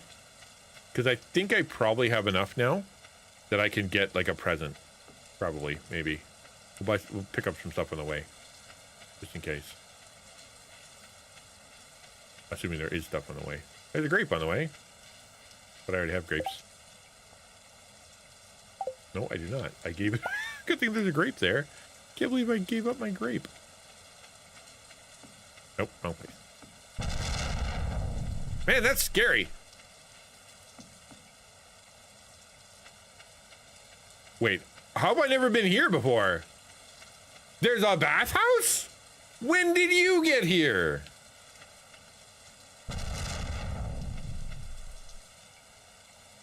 How? What? You can get lightning rods, and when they get hit, you get a battery. Oh, sick. I'm a man, but I can change if I have to, I guess. Do I not have to pay for this? It's just community water. Wash my hands. Gotta take a shower. Lift some weights. I am too weak to lift it. Eat my shorts.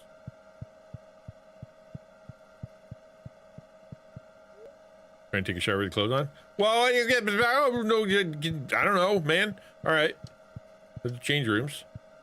I guess we'll go here.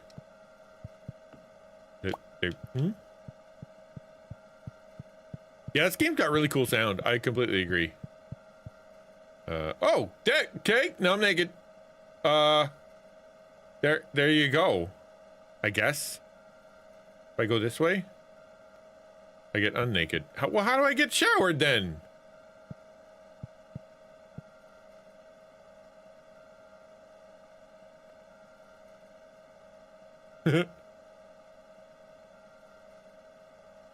Is that a chair? What is happening? I know I'm in water.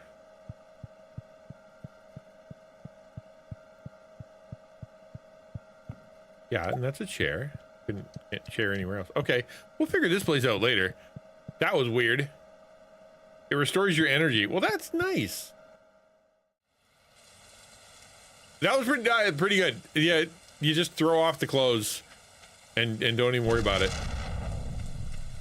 Okay, there's a railway now? Am I insane? Was this always here?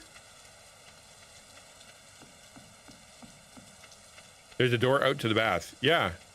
Apparently there's a, I don't know what that is. It could be a feature. How's the farm? Hey, Barracuda. Going all right. I can't go in there. Okay, good. Going all right. I'm learning. I just discovered an entire area of town I'd never seen before in my whole life. So that's something. Is there anything here? There's a station.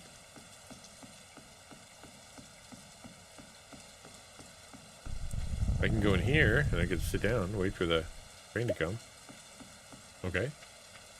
Right? Yeah. This crazy.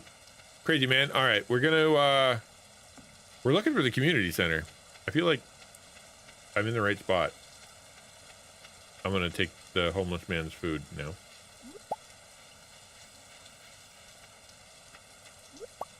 I'm a bad person.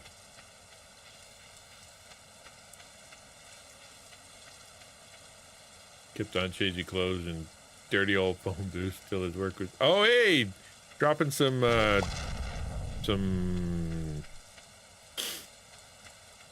Crash Test Dummies. Don't get enough Crash Test Dummies lyrics on this channel. Stop by, tell y'all you to never give up and stay strong. Some moments may hurt. Remember. Oh, thanks for coming by, William. Very cool of you.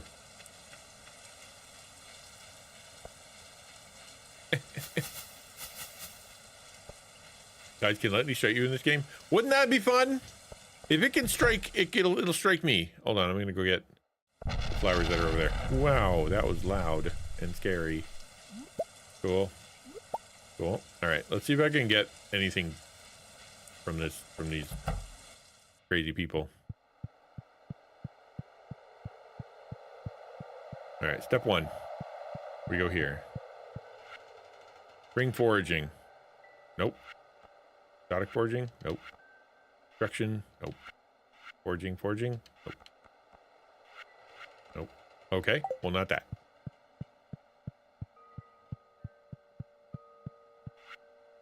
Spring crops. Oh, still no.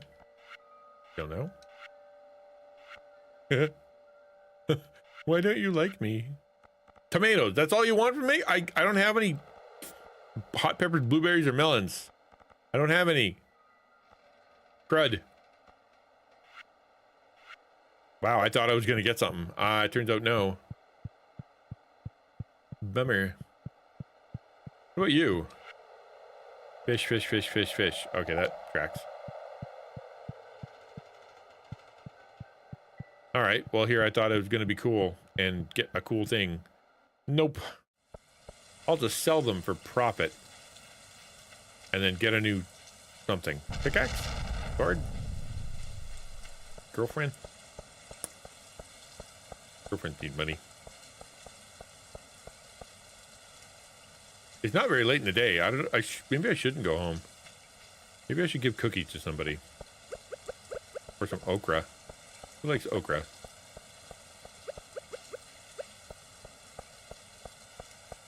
Let's see if she's with her dad. Are you at home with your dad in the rain? I can go to her room now. Oh, she is. Lovely. Man, you get cookies. You are always hungry, Abigail. It's pretty much always. Finally beat the first level of Journey to the Prairie King. Watching you play helped a lot. Oh, that's nice. Let's be best friends. Can you play again? Can we play again? Is that a thing? Can I play? Can we play? Console edition. No. What's over here? Spirit board. Oh, you're gonna do a little bit of necromancy or something. Cool. I picked a weird girlfriend. That's the Rocky. That's her. I agree. She's cute. I have many cookies now. No, that's where I find my cookies. Don't judge me.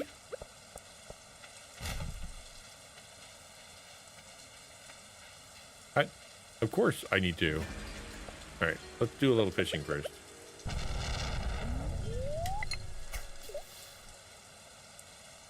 William Afton. Oh, thank you. Appreciate the subscription.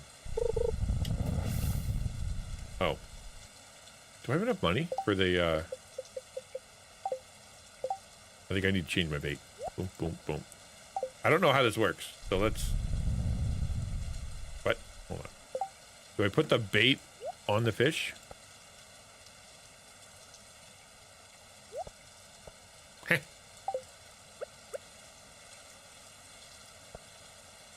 Let's throw the chum in the water. I don't know how this works.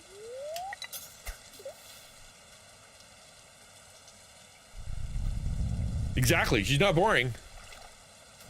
Oh, stop making noises. Throwing me off.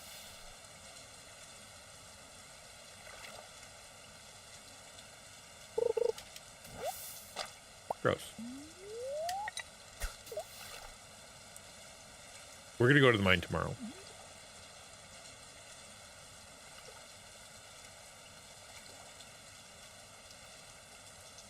What's up, bros? Yeah, I don't want to talk to you either. Andy around the farm. Just let her loose in the fields around meal times. Just keep... Yeah! Go knock yourself out. Whoops.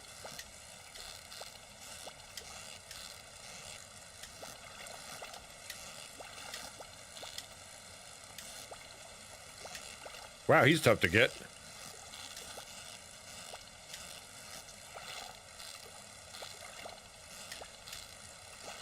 Come on. Come on.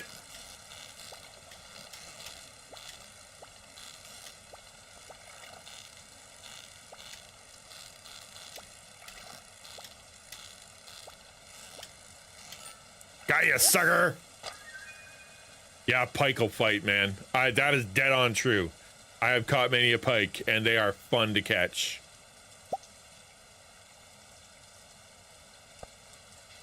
Yay, I feel accomplished.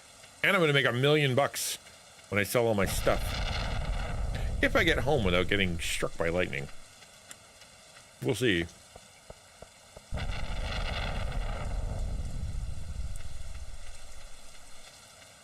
I haven't got any animals yet because I haven't built any fences yet.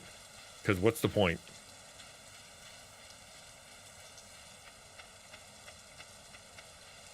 It's 7 o'clock. We could probably go break a couple rocks in the front yard. Work on the back 40 here. That's a noise I wasn't expecting.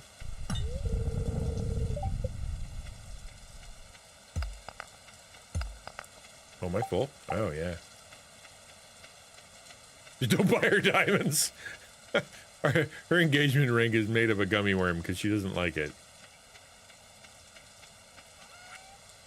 All right, let's go.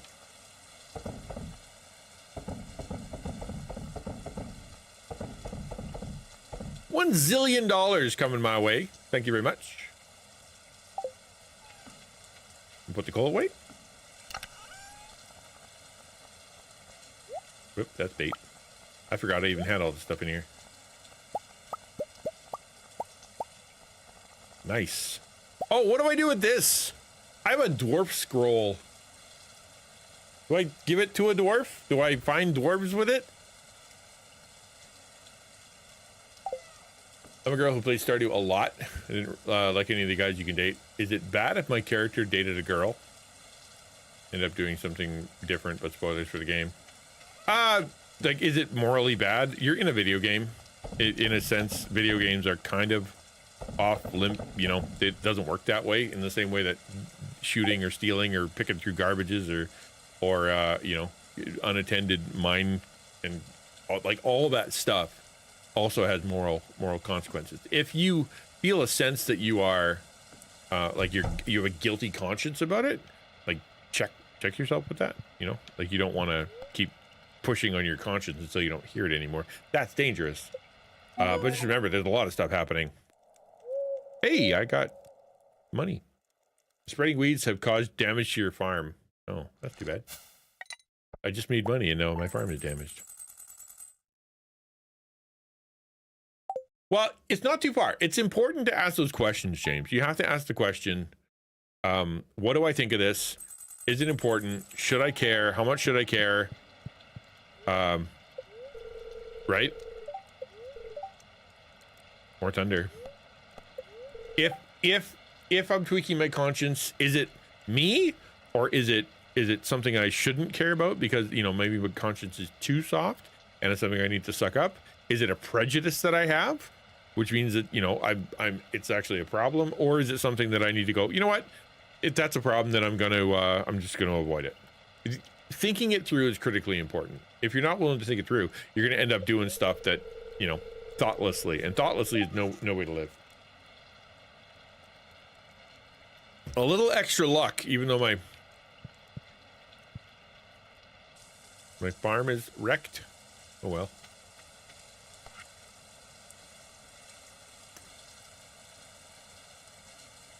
My throat is about as dry as desert bone. I'm real thirsty for a pale ale. You got one? Regular old beer won't do. I need pale ale. I don't have, I think I have hops. I think I have one hops.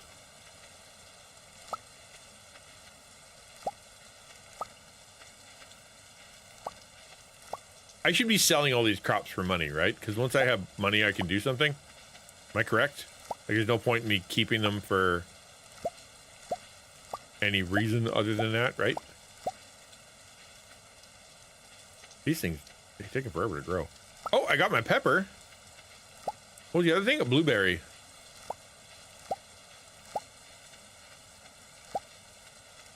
Am I growing blueberries? I don't even know. I think I am. Hey, Pinko. Have you gotten crafting recipe for a keg? No, I don't think so. Thought I'm setting a lender to someone to ask for alcohol is kind of funny. Well, I mean, I theoretically could make it for them. That is a thing I could do. Why is this game gotta be scary, bro? Why? It's unnecessary is what it is. Hops. Oh, there's hops. Hold on. Hold on. I have hops. What else? Can I make something? A barrel. Can I make a barrel? Roll out the barrel. I don't have any barrels. Okay, we're gonna put the hops in here, just in case we need to make some beer. The good stuff, though, too. There we go.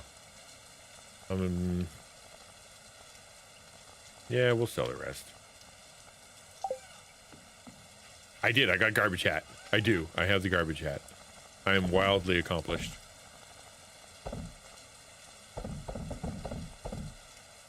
Drink beer, wanter. I'm on it.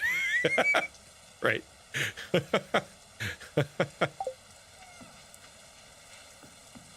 You're so jealous. Why? Is it rare?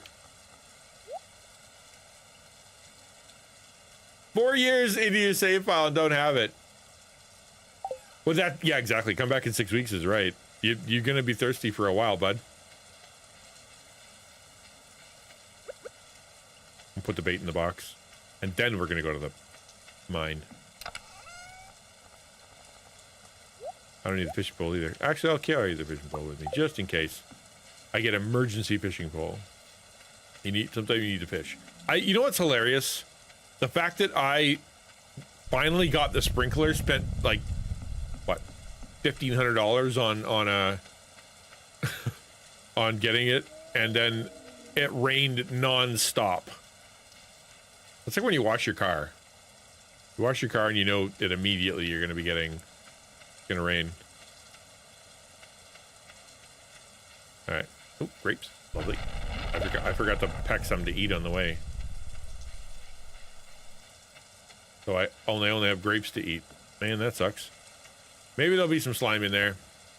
I can get. Level 15 coming up. I need to move my stuff around. Yeah, go there, there, there. And there, there. Cool.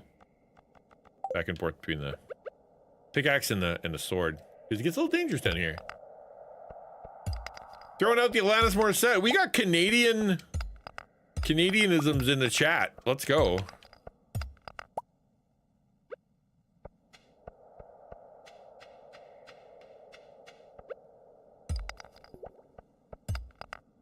Can you craft? I can't yet. I can't craft much, dude. Like, I have precious few things I can craft. Like, not much at all. Like, second page, it doesn't even have anything. So yeah, I don't think I played enough. Let's go. Flower seeds. We're gonna break rocks, though. We're here for rocks. I need to get my girlfriend something purple. And I'm not leaving without it.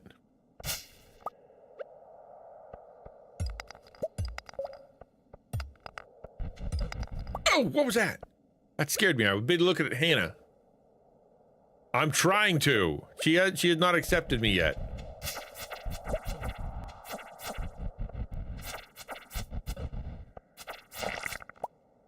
I got another dwarf scroll.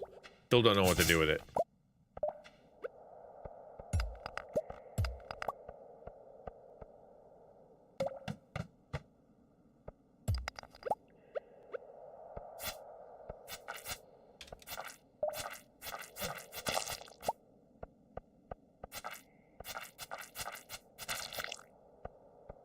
If you start getting bat wings, you'll want to save them.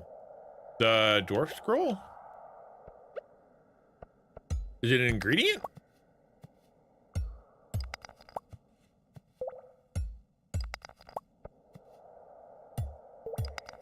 Oh, save the. Oh, once you get bat wings, start saving the bat wings. Okay. I hear drippy water, although I also see bugs I need to kill.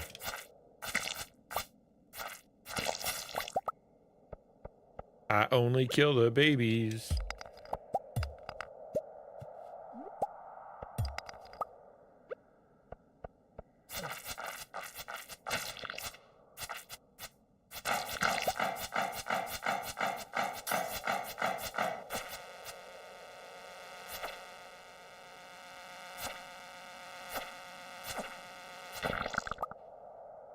I'm dangerous. Yeah, what did the dwarf scroll do, though? Like, I actually don't know.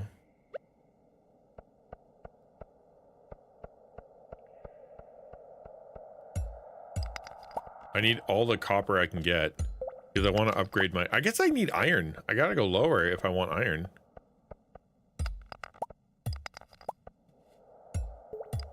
Oh, it's for the museum? I already gave him one, though. I'm pretty sure.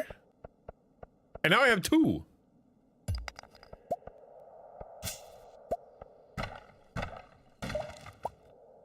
Basic retaining soil. I don't know what that is, but I got it now.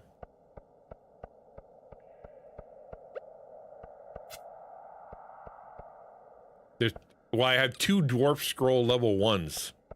So,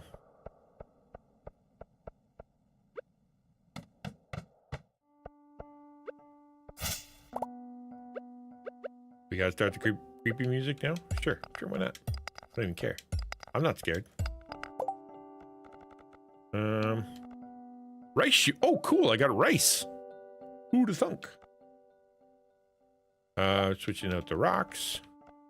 And what else can I eat? Not quartz. I'm not Abby. We can eat the slime and the grape. Let's eat the slime. Delicious. I'm terrible at this game. Okay. I looked at this pineapple and now everything's green.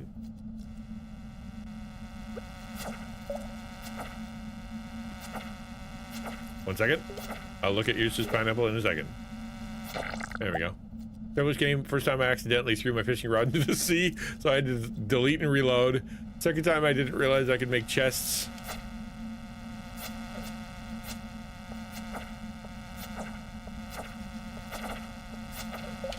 Wow, I'm getting annihilated here.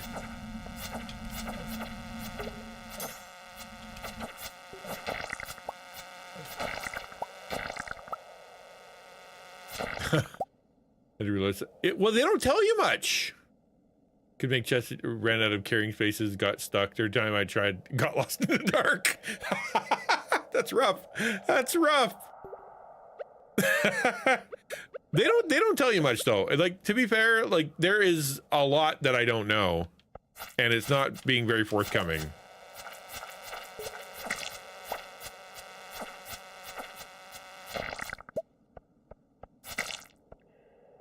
After that, I gave up.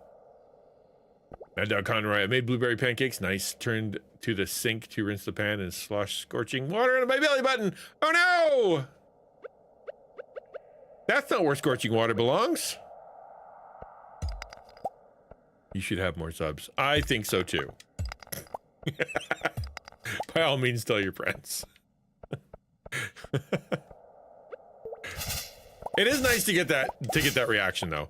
To have someone come in and be like, "Why don't you have more subs? Like, you're pretty good at this or whatever."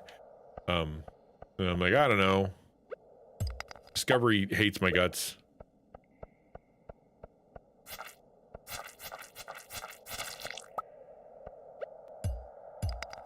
Delicious blueberry napalm. Aw, that's sad. And whack. I think I can probably make steak now. Can I cook the steak? Or do I just have to eat bugs raw? I don't know, because I've eaten bugs in real life. And they were always like cooked in some kind of way. Do a cooking bloopers channel? That'd be funny.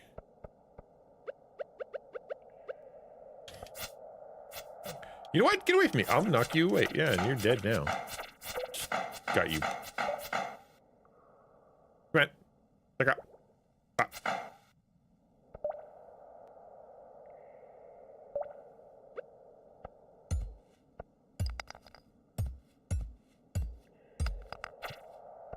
Ha-ha!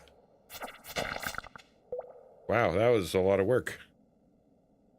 Ah, thank you, Pinko. Appreciate that. Okay, you have to die. I know what you turn into. How much health do I have? I'm doing all right.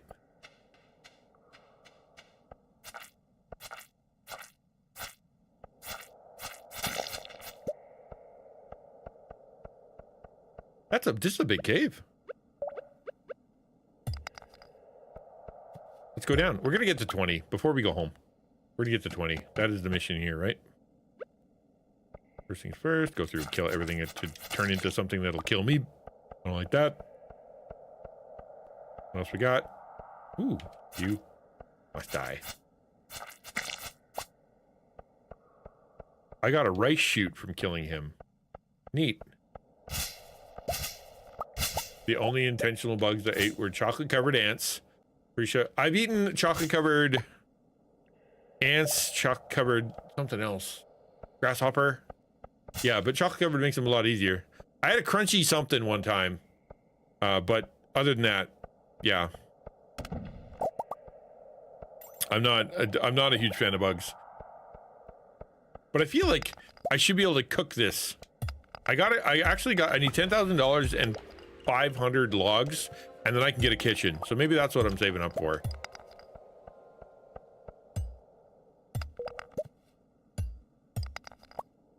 How goes the Stardew? You know, this game is pretty fun.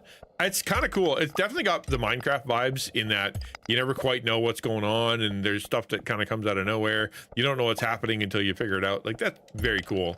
And I don't have to get nauseated from the from doing it in 3D. Plus, it's such a new experience to me because I've never followed any Stardew stuff. I don't know anything about it. So everything that's happening is kind of new and exciting to me. Like, there's a thunderstorm and the rain turned green. What's up with that? That's kind of fun. Oh.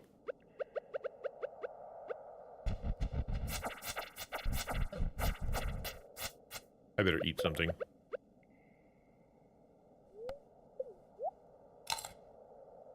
Get a kitchen and the ability to get married with the first house couple. Oh, then let's do it. That's important. I gotta get me some chicks.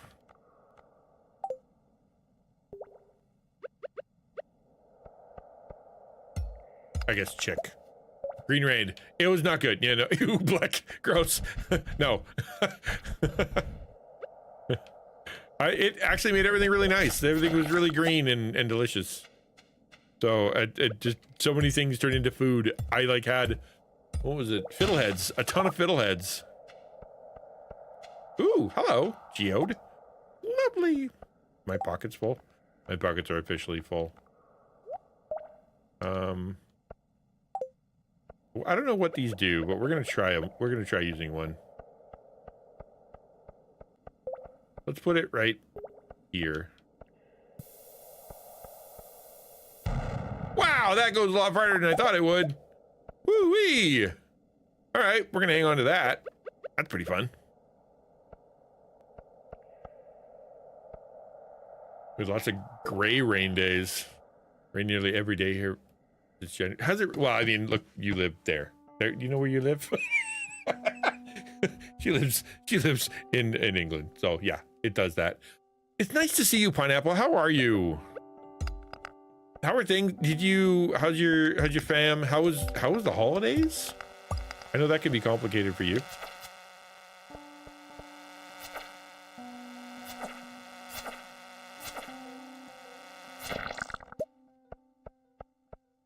I'm gonna make bug meat, I think, probably.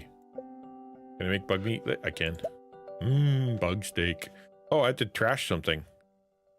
I'll trash these seeds. And then I will eat the bug meat. It'll be delicious.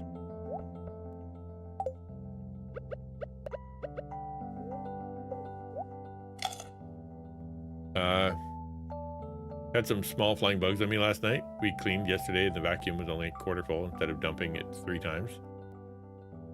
Hiding on dust. I want to get a dust thing for this room. It is so dusty in here. Like, every time I go look at any surface in this room, it is constantly covered in dust, and I hate it. Oh, it's very sleepy. I'm gonna go get that purple thing. I need purple for my girl. Then, okay, now we can leave.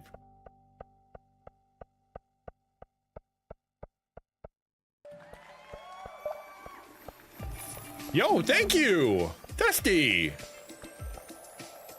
Thank you very much. That's super cool of you. Voted for your video in the Nero Awards. Oh, I didn't know there were Nero Awards.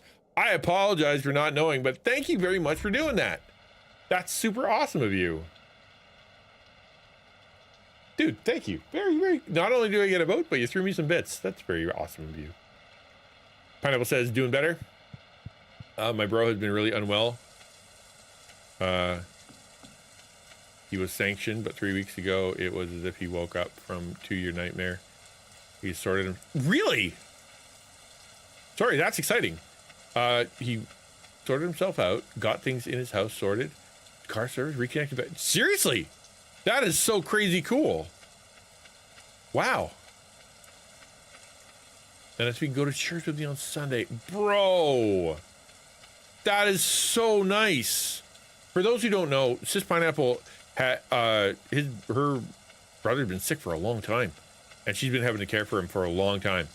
And you know, like, you know how you probably know how it works with, you know, like a sick relative or whatever. It is not always super fun. And so to hear that, that's huge. That's great. Oh, that's such good news.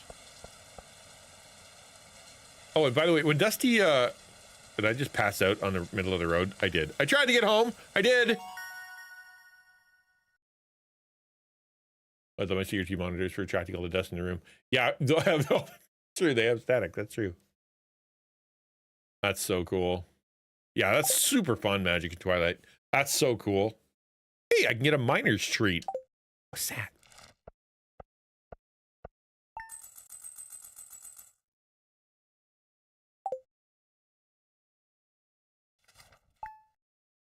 Save my progress. Does take a look. Should be good. I'm gonna have a letter from the doctor telling me I had to drag you off. There we go. Get amethyst for my girl. That's important. We'll get rid of this dwarf scroll. I want to see that recipe for what? Some kind of candy? Life elixir. No. What do we get? I want candy. You said that I have a new recipe. Where is it?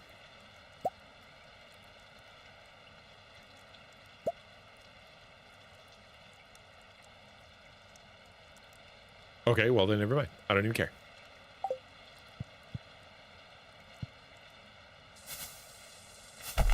Yeah, oh, I'm back. Hi, Magic Twilight. Did you hear that? I heard that. What was that? Did I shut the door so hard it exploded? Dear Mr. Zen, last night a JoJo team member found you incapacitated. A medical team was dispatched to bring you home safely. We're glad you're okay. We have billed you 638 gold for this service. Bro, that's expensive. Do you want to... yeah, would you do that? That'd be lovely. You know what? Actually, before you do that, let me see if I can Google it up. That sounds kind of cool. Hold on a second here. Nero Awards. Nero Award 2026. They're Nero Awards. Is that it? Nope, that might not be it. I don't know.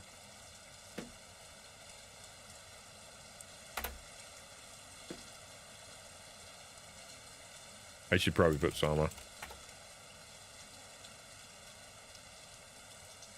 Nice. Oh, that's the award she's gotten. Yeah, I'm gonna need you to link it, because apparently the internet is dumb. Have you got bit by where you got? Have you got that bit where you get a model boat? No. Just wondering, guys, when I got it, I accidentally gave it away to a villager. Your fingers are very buttery during that play. You keep accidentally doing things. I've accidentally thrown up my axe, but I got it back.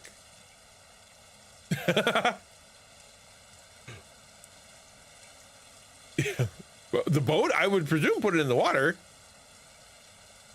So long since I heard back from you, dear, they're the same as ever. P.S. I found some envelope with money. All right. So I lost $628, but I gained 500. Thanks, Mom. Accidentally. Yes, exactly, Jim. Well done. 10 out of 10.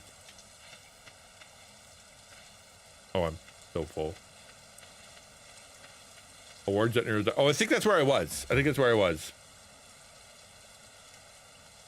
Yeah, I think it's where I was. I think. Hold on.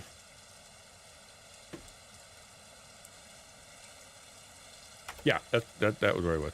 So it said vote with Discord. So it doesn't really tell me much. So you got to go into Discord to be able to do it. That's cool. Thank you for saying so. That's fun. That's really exciting. Especially because with the YouTube thing, I've been a little bit down lately because it's such a, I expected better things from myself. And then I end up being like, okay, the last video got like 48 views or something. And I thought it was worth more. I really did. What are we going to ditch? Retaining soil. Okay. Rock.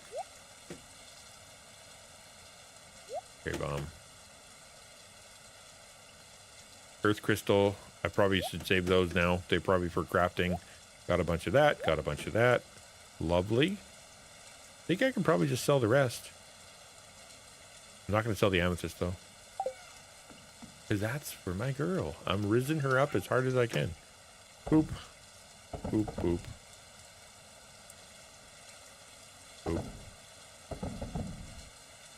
Okay.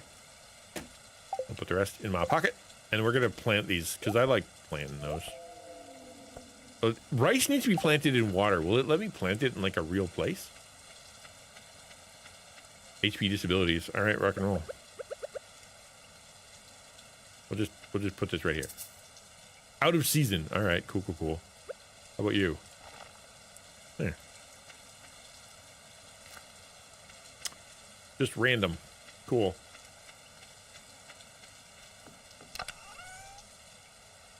Okay. We should harvest and then we'll no. Don't eat the hops. It's been raining for so long. Probably because I got the sprinkler. Almost certainly because I got the sprinkler.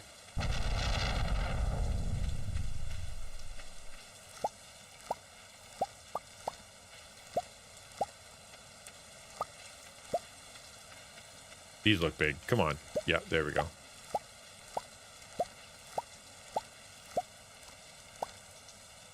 Cool. Is that it? Anything else is... Oh, I got one summer squash. Perfection. Could I just sell it all? I should probably just sell it all, right? Voting has already ended for the Neuro Award, so no idea what all was on it. Okay. Voting does seem to have ended today, but watch out for the award ceremony. There's a good chance you'll win. I will. When is it? Well, I would like to watch that. Please tell me when that is, because I definitely want to.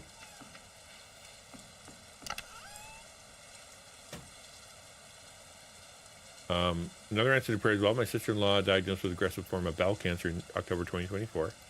She had surgery, and about 3 weeks later, scans showed it growing back, so she started immunotherapy in December 2024. She's still on it, but recent scans showed no sign of the cancer. The treatment stops at the end of this year, so she had to go. That makes me happy. Man, you've had so long with just people needing so much out of you. You know? I'm glad that you are, that things are turning up a little bit.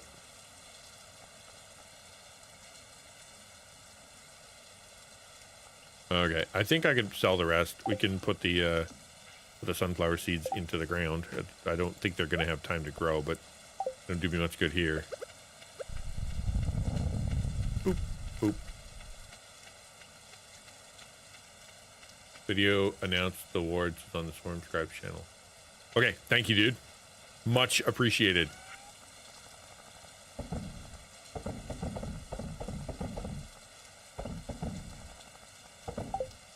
Okay, let's go find my purple girl and give her some presents. Are they gonna? They're gonna do. Daryl's gonna do it live on stream, though, right? Like Vidal's gonna do it live on stream, right? I presume. Or is it gonna be a pre-recorded thing?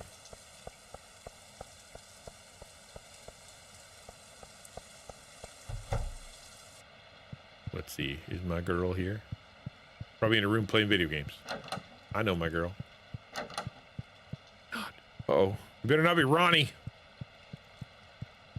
I will take Ronnie behind the bar and I will beat him up. Is that a feature? I'm trying to get married, man. Not easy to do.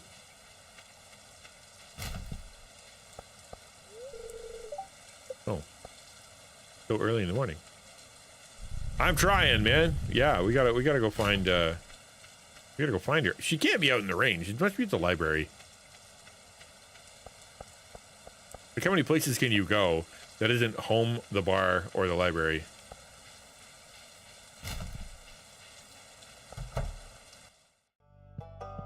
Ooh. Did I bring something? No, you don't get my amethyst. That is not for you. The local woods and mountains are great places to find wild produce. A good forager will clear out any weeds, stumps, and stones in these areas so that wild produce has plenty of space to grow.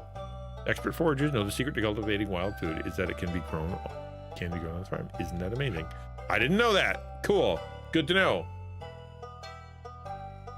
Right? Maybe she's summoning spirits in the woods. That is an option with her. It's possible. Can I explanation point to find your? Yeah, by all means, exclamation point Discord. It's the taco channel, so it's for the whole network. But yeah, Gordy, how do you catch so many fish? For me, it takes forever. Gordy, you must make the choice to become a true fisherman, and over time, your fishing speed will increase. So you're saying that improving my fishing skill will make my fish faster? Make me fish faster? Correct. One day you'll maybe learn the secret of creating your very own bobbers, improving your mastery even more. Now be gone. All right. I get it. See, I've already donated this one. Score 1. I have 2 of them.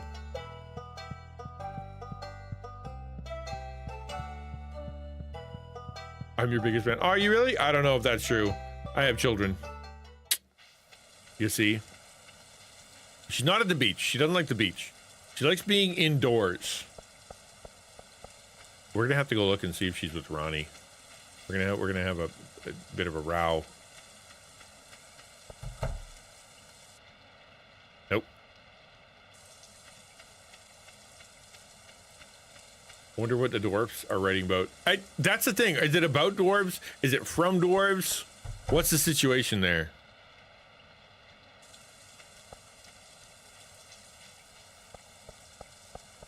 I think it's worth investigating. I think I'm going to investigate where the heck Ronnie is and where my girl is. Not here. Okay, that's good. Although I don't know where he lives. I literally can't remember. Nope. At least she's not with the guy with the guitar. How do you compete with a guy with a guitar? You just can't.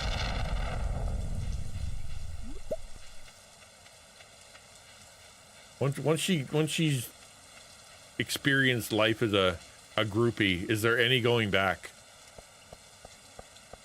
Wizard, oh, the Wizard Tower. Oh, hey, that's a great idea. That's right up her alley. Yeah, I play guitar, I play bass, and got married at age 19. So, yep, can confirm.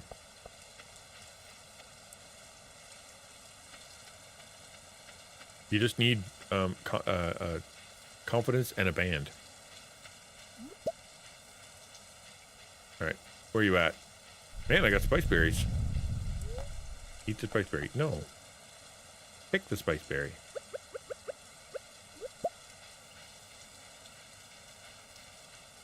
Oh, wizard. Are you hanging out with my girlfriend? If so, I don't know what to do about that. You get magic, and I only have a sword that I bought for like a discount.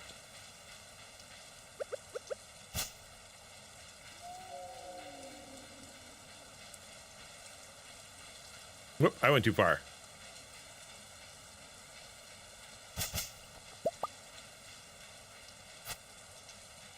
Where are you?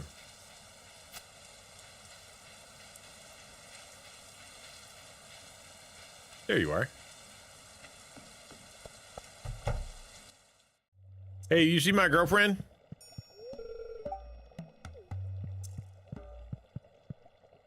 My mom made an agreement to let me try full time. Sick. You're coming along there, buddy. Be honest with her and ask. Yeah, great. Good job. Yeah, what? Yeah, no kidding. Well, I don't know if she's lost or I'm lost. Maybe I lost my girlfriend. Can they carry? I don't think they can. The bus is broken. So I don't think they can leave town. I've only seen one car, and I don't even think it has tires. We're gonna find her because I've got a purple rock for her. Keep in mind, I don't want. Yeah. Well, and you said it's quite a long commute, Poker. So that's even, you know, the fact that she's letting you do that is a big deal.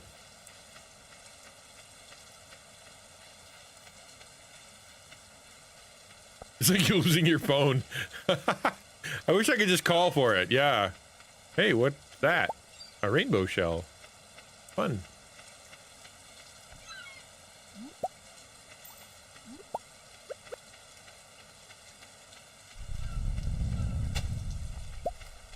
Man, who's burying books all over town? That's what I want to know.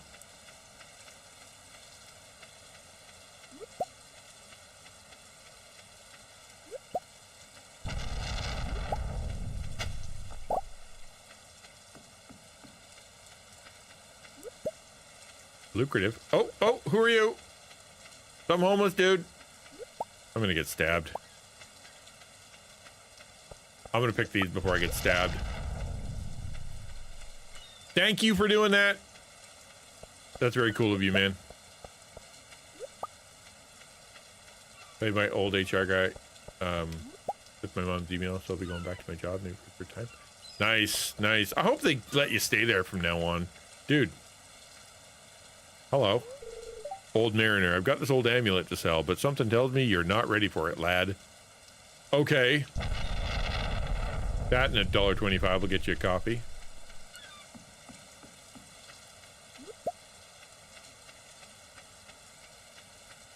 This is where I start screaming, Abigail! Abigail! And she's like, what? We're not even dating. Be like, I have a rock for you. I know you're hungry because you're never not hungry.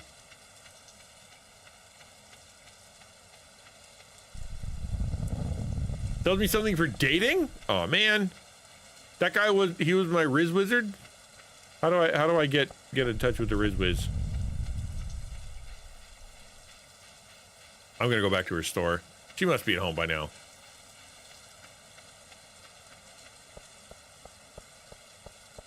I know where she's not. She's not with Jojo. Joja. Cool.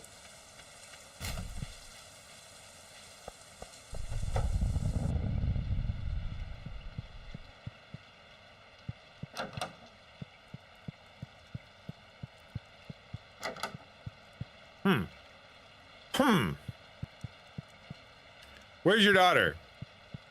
Sir, can I ask you a question? I would like to have your daughter's hand in marriage. Is that cool? Get out of the way. You up there?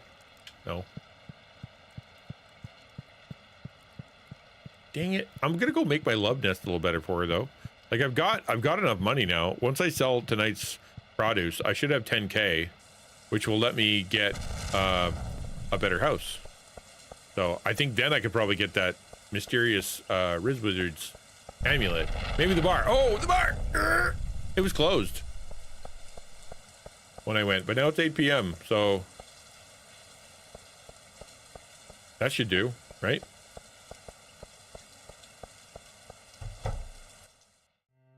There you are, my girl! Belly looks more interesting in the rain, don't you think? I do think that. You know what else I think? Thank you. This is my favorite stone. It's so pretty. I know you so well. And all the other people can stick it. Bye. I care about one person in this whole town, and that's her. She's going home for dinner, late dinner, 8 o'clock at night. Because her family works hard. Something we're dating. Well, if Musical Angel is giving us the hint, it's like a wedding ring. Yeah. The only way to get it is to probably increase the size of your house, and then go get the get from the Riz Wiz, whatever that is. Oop, I've got to sell my stuff. Yeah, exactly. It's nothing creepy.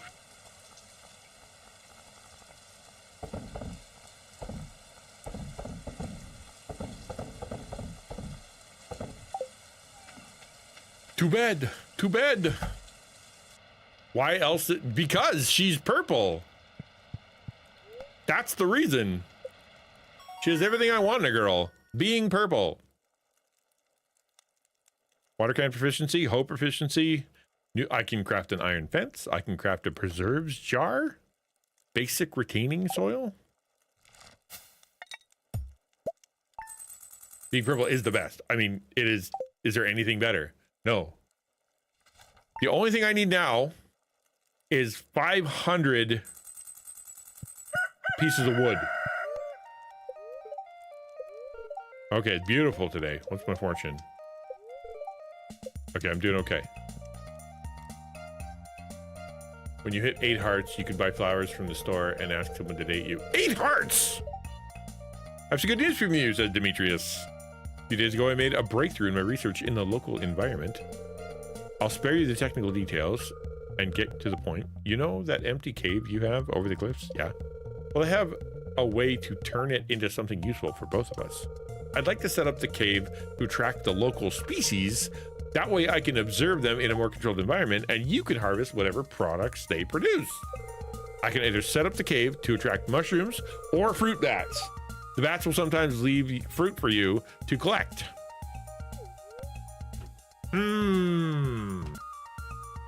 Bats are way more interesting than mushrooms. Yeah, we're doing fruit bats.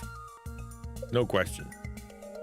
All right, I'll go set it up for you right now. Shouldn't take any time at all.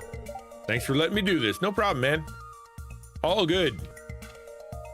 Nobody wants to support the local economy slash, you know, science guy. I'm gonna go see how many wood I have. Because once I can do that, then we can be done for the day. Wood, 177. Let's go cut down some trees. Once we have 500 wood, I think she said, I can get myself some a better house. Although I need a better axe is what I need. I should probably go buy that first. What, when they take away your axe, it's not like you can actually use it at the same time. The little girl's all, yeah, I can't date the little girl though. She didn't even like me. Every time I go anywhere near her, she's just like, gross. You have old man smell. So, I don't think she'd date me.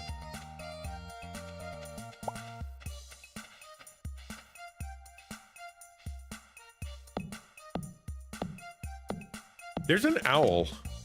I just saw it. What are you? I don't want to get distracted, but there's an owl right there. Like an owl statue. Okay. He's kind of blocked off though. Looks like you'll need the upgraded pickaxe to destroy this dense stone. Okay, well, we'll just keep going on these. I mean, I am old man. It comes with the territory.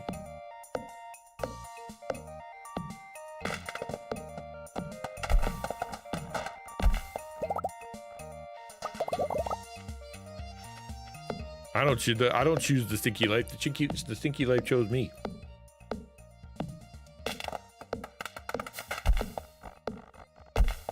I'm gonna have to cut down every tree in the entire forest. This is gonna be rough, man.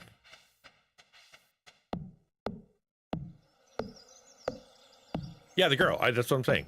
I don't think she wants to date me. She's a little girl and thinks I smell.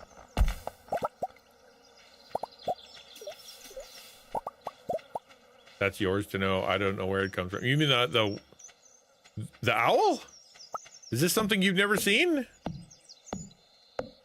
If you watch my video, the last one, I do my very first day in Stardew Valley, and then I went and found somebody who's like on day a zillion, and so it's a comparison, right? Like life before you know what you're doing, life after you know what you're doing.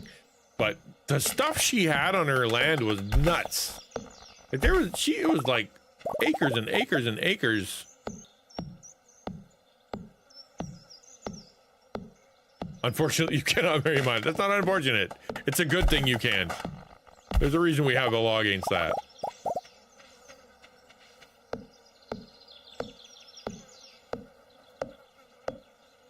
I had a choice between getting more logs. Oh, I have to eat. I'm gonna go harvest some food and then eat it. Because why have a garden if I can't eat from it? Oop. Can I eat this stuff? I actually don't know if you can eat straight hops. Probably not.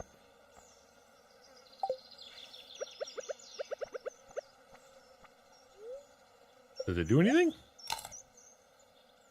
Oh, it sure does.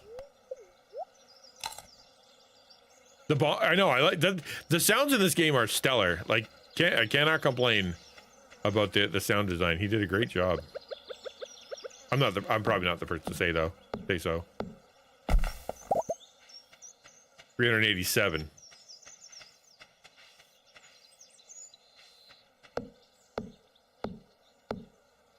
I have the owl. I don't know where it comes from. Oh, thank you. I appreciate you saying that. I wish it could get more attention. I gave it I was actually late for stream today because I was giving it more, what I think is a better thumbnail. Hopefully it's at least a more on the nose thumbnail. Like, there's no question what what it's about, if that was going to be a problem.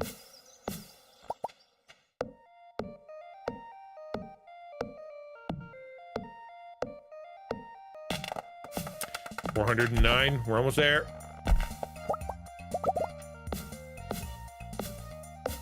$421. Nice.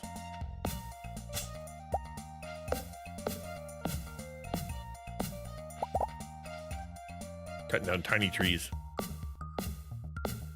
HP was short because I'm dumb and I haven't even eaten yet today. Oh yeah, you got to eat.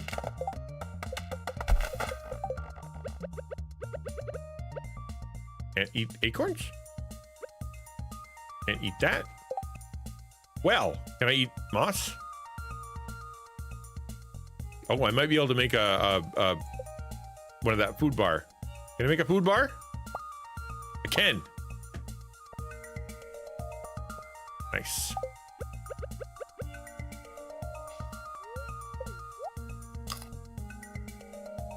We will get there today. It will happen.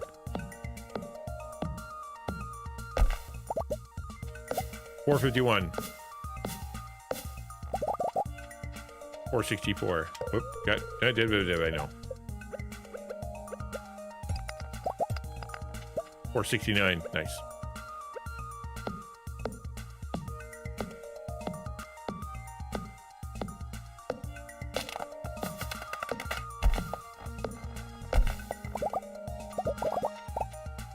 $492. One more tree. That's all I need.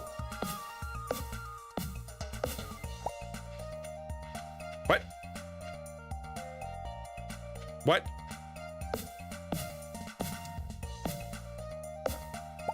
Why can't I get any trees? 500. I did it. And I have nothing to eat.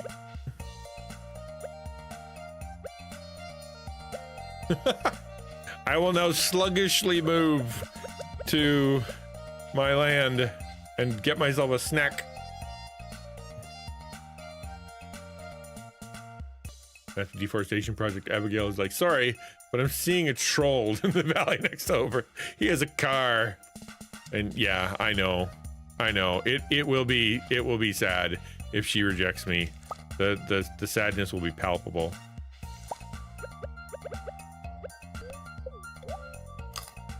But I've only rizzed her up. I'm putting all my eggs in one basket. Okay, let's go see Pam. Or, yeah, I think Pam. She's up here. Oh. Sorry there, kitty.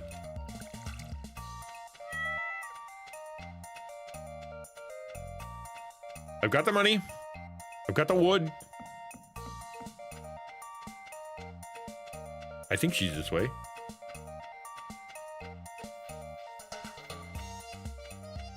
I'm gonna do vlogs now, and I think I've got a couple funny clips. Vlogs are fun. If they're hard to edit though, to make them interesting. They are definitely a challenge.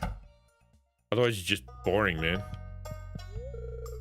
Shop is closed for today. I'm at Caroline's place for aerobics club. Oh man, are you serious?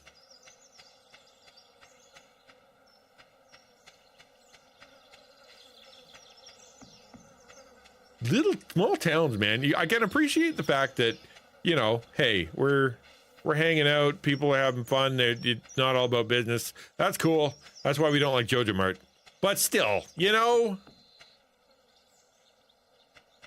Yeah, I went to Robin though. I did. I went to the right place at least.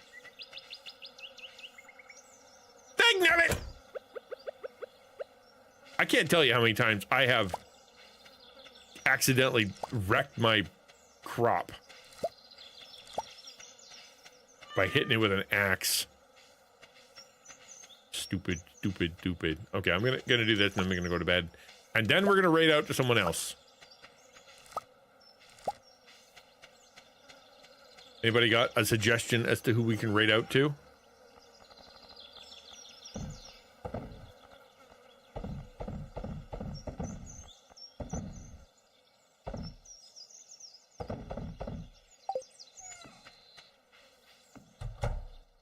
All right. My little garbage can hat makes it look like I'm carrying around like a tray of something.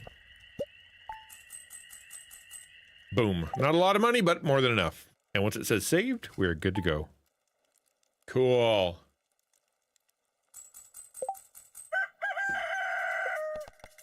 Neat. All right. Okay, let's figure this out. Thank you for being here, guys. It's been a fun Monday. I hope you had a good time today. I'm here Monday to Thursday now, from 12 till about 4. And we'll be, tomorrow is Taco Tuesday, so we'll be talking about taco, like content creator stuff. And we're going to keep the theme going. I found a really good, like, kind of social media for taco, like for content creators, kind of the same theme we did today, but specifically for content creators. So we're going to talk about that tomorrow. And we're going to keep going on this shenanigans. All right, cool. Let's raid Wolf, and we'll call it a time. Thank you for being here, everybody. I appreciate you. By all means, please tell your friends. If you want to be part of the class, please do sign up. If you want the giveaway, make sure you check out the giveaway. And yeah, that's the raid. Well, this one looks more like this one, though. That's what this one looks like. All right. Later. Bye-bye. And good.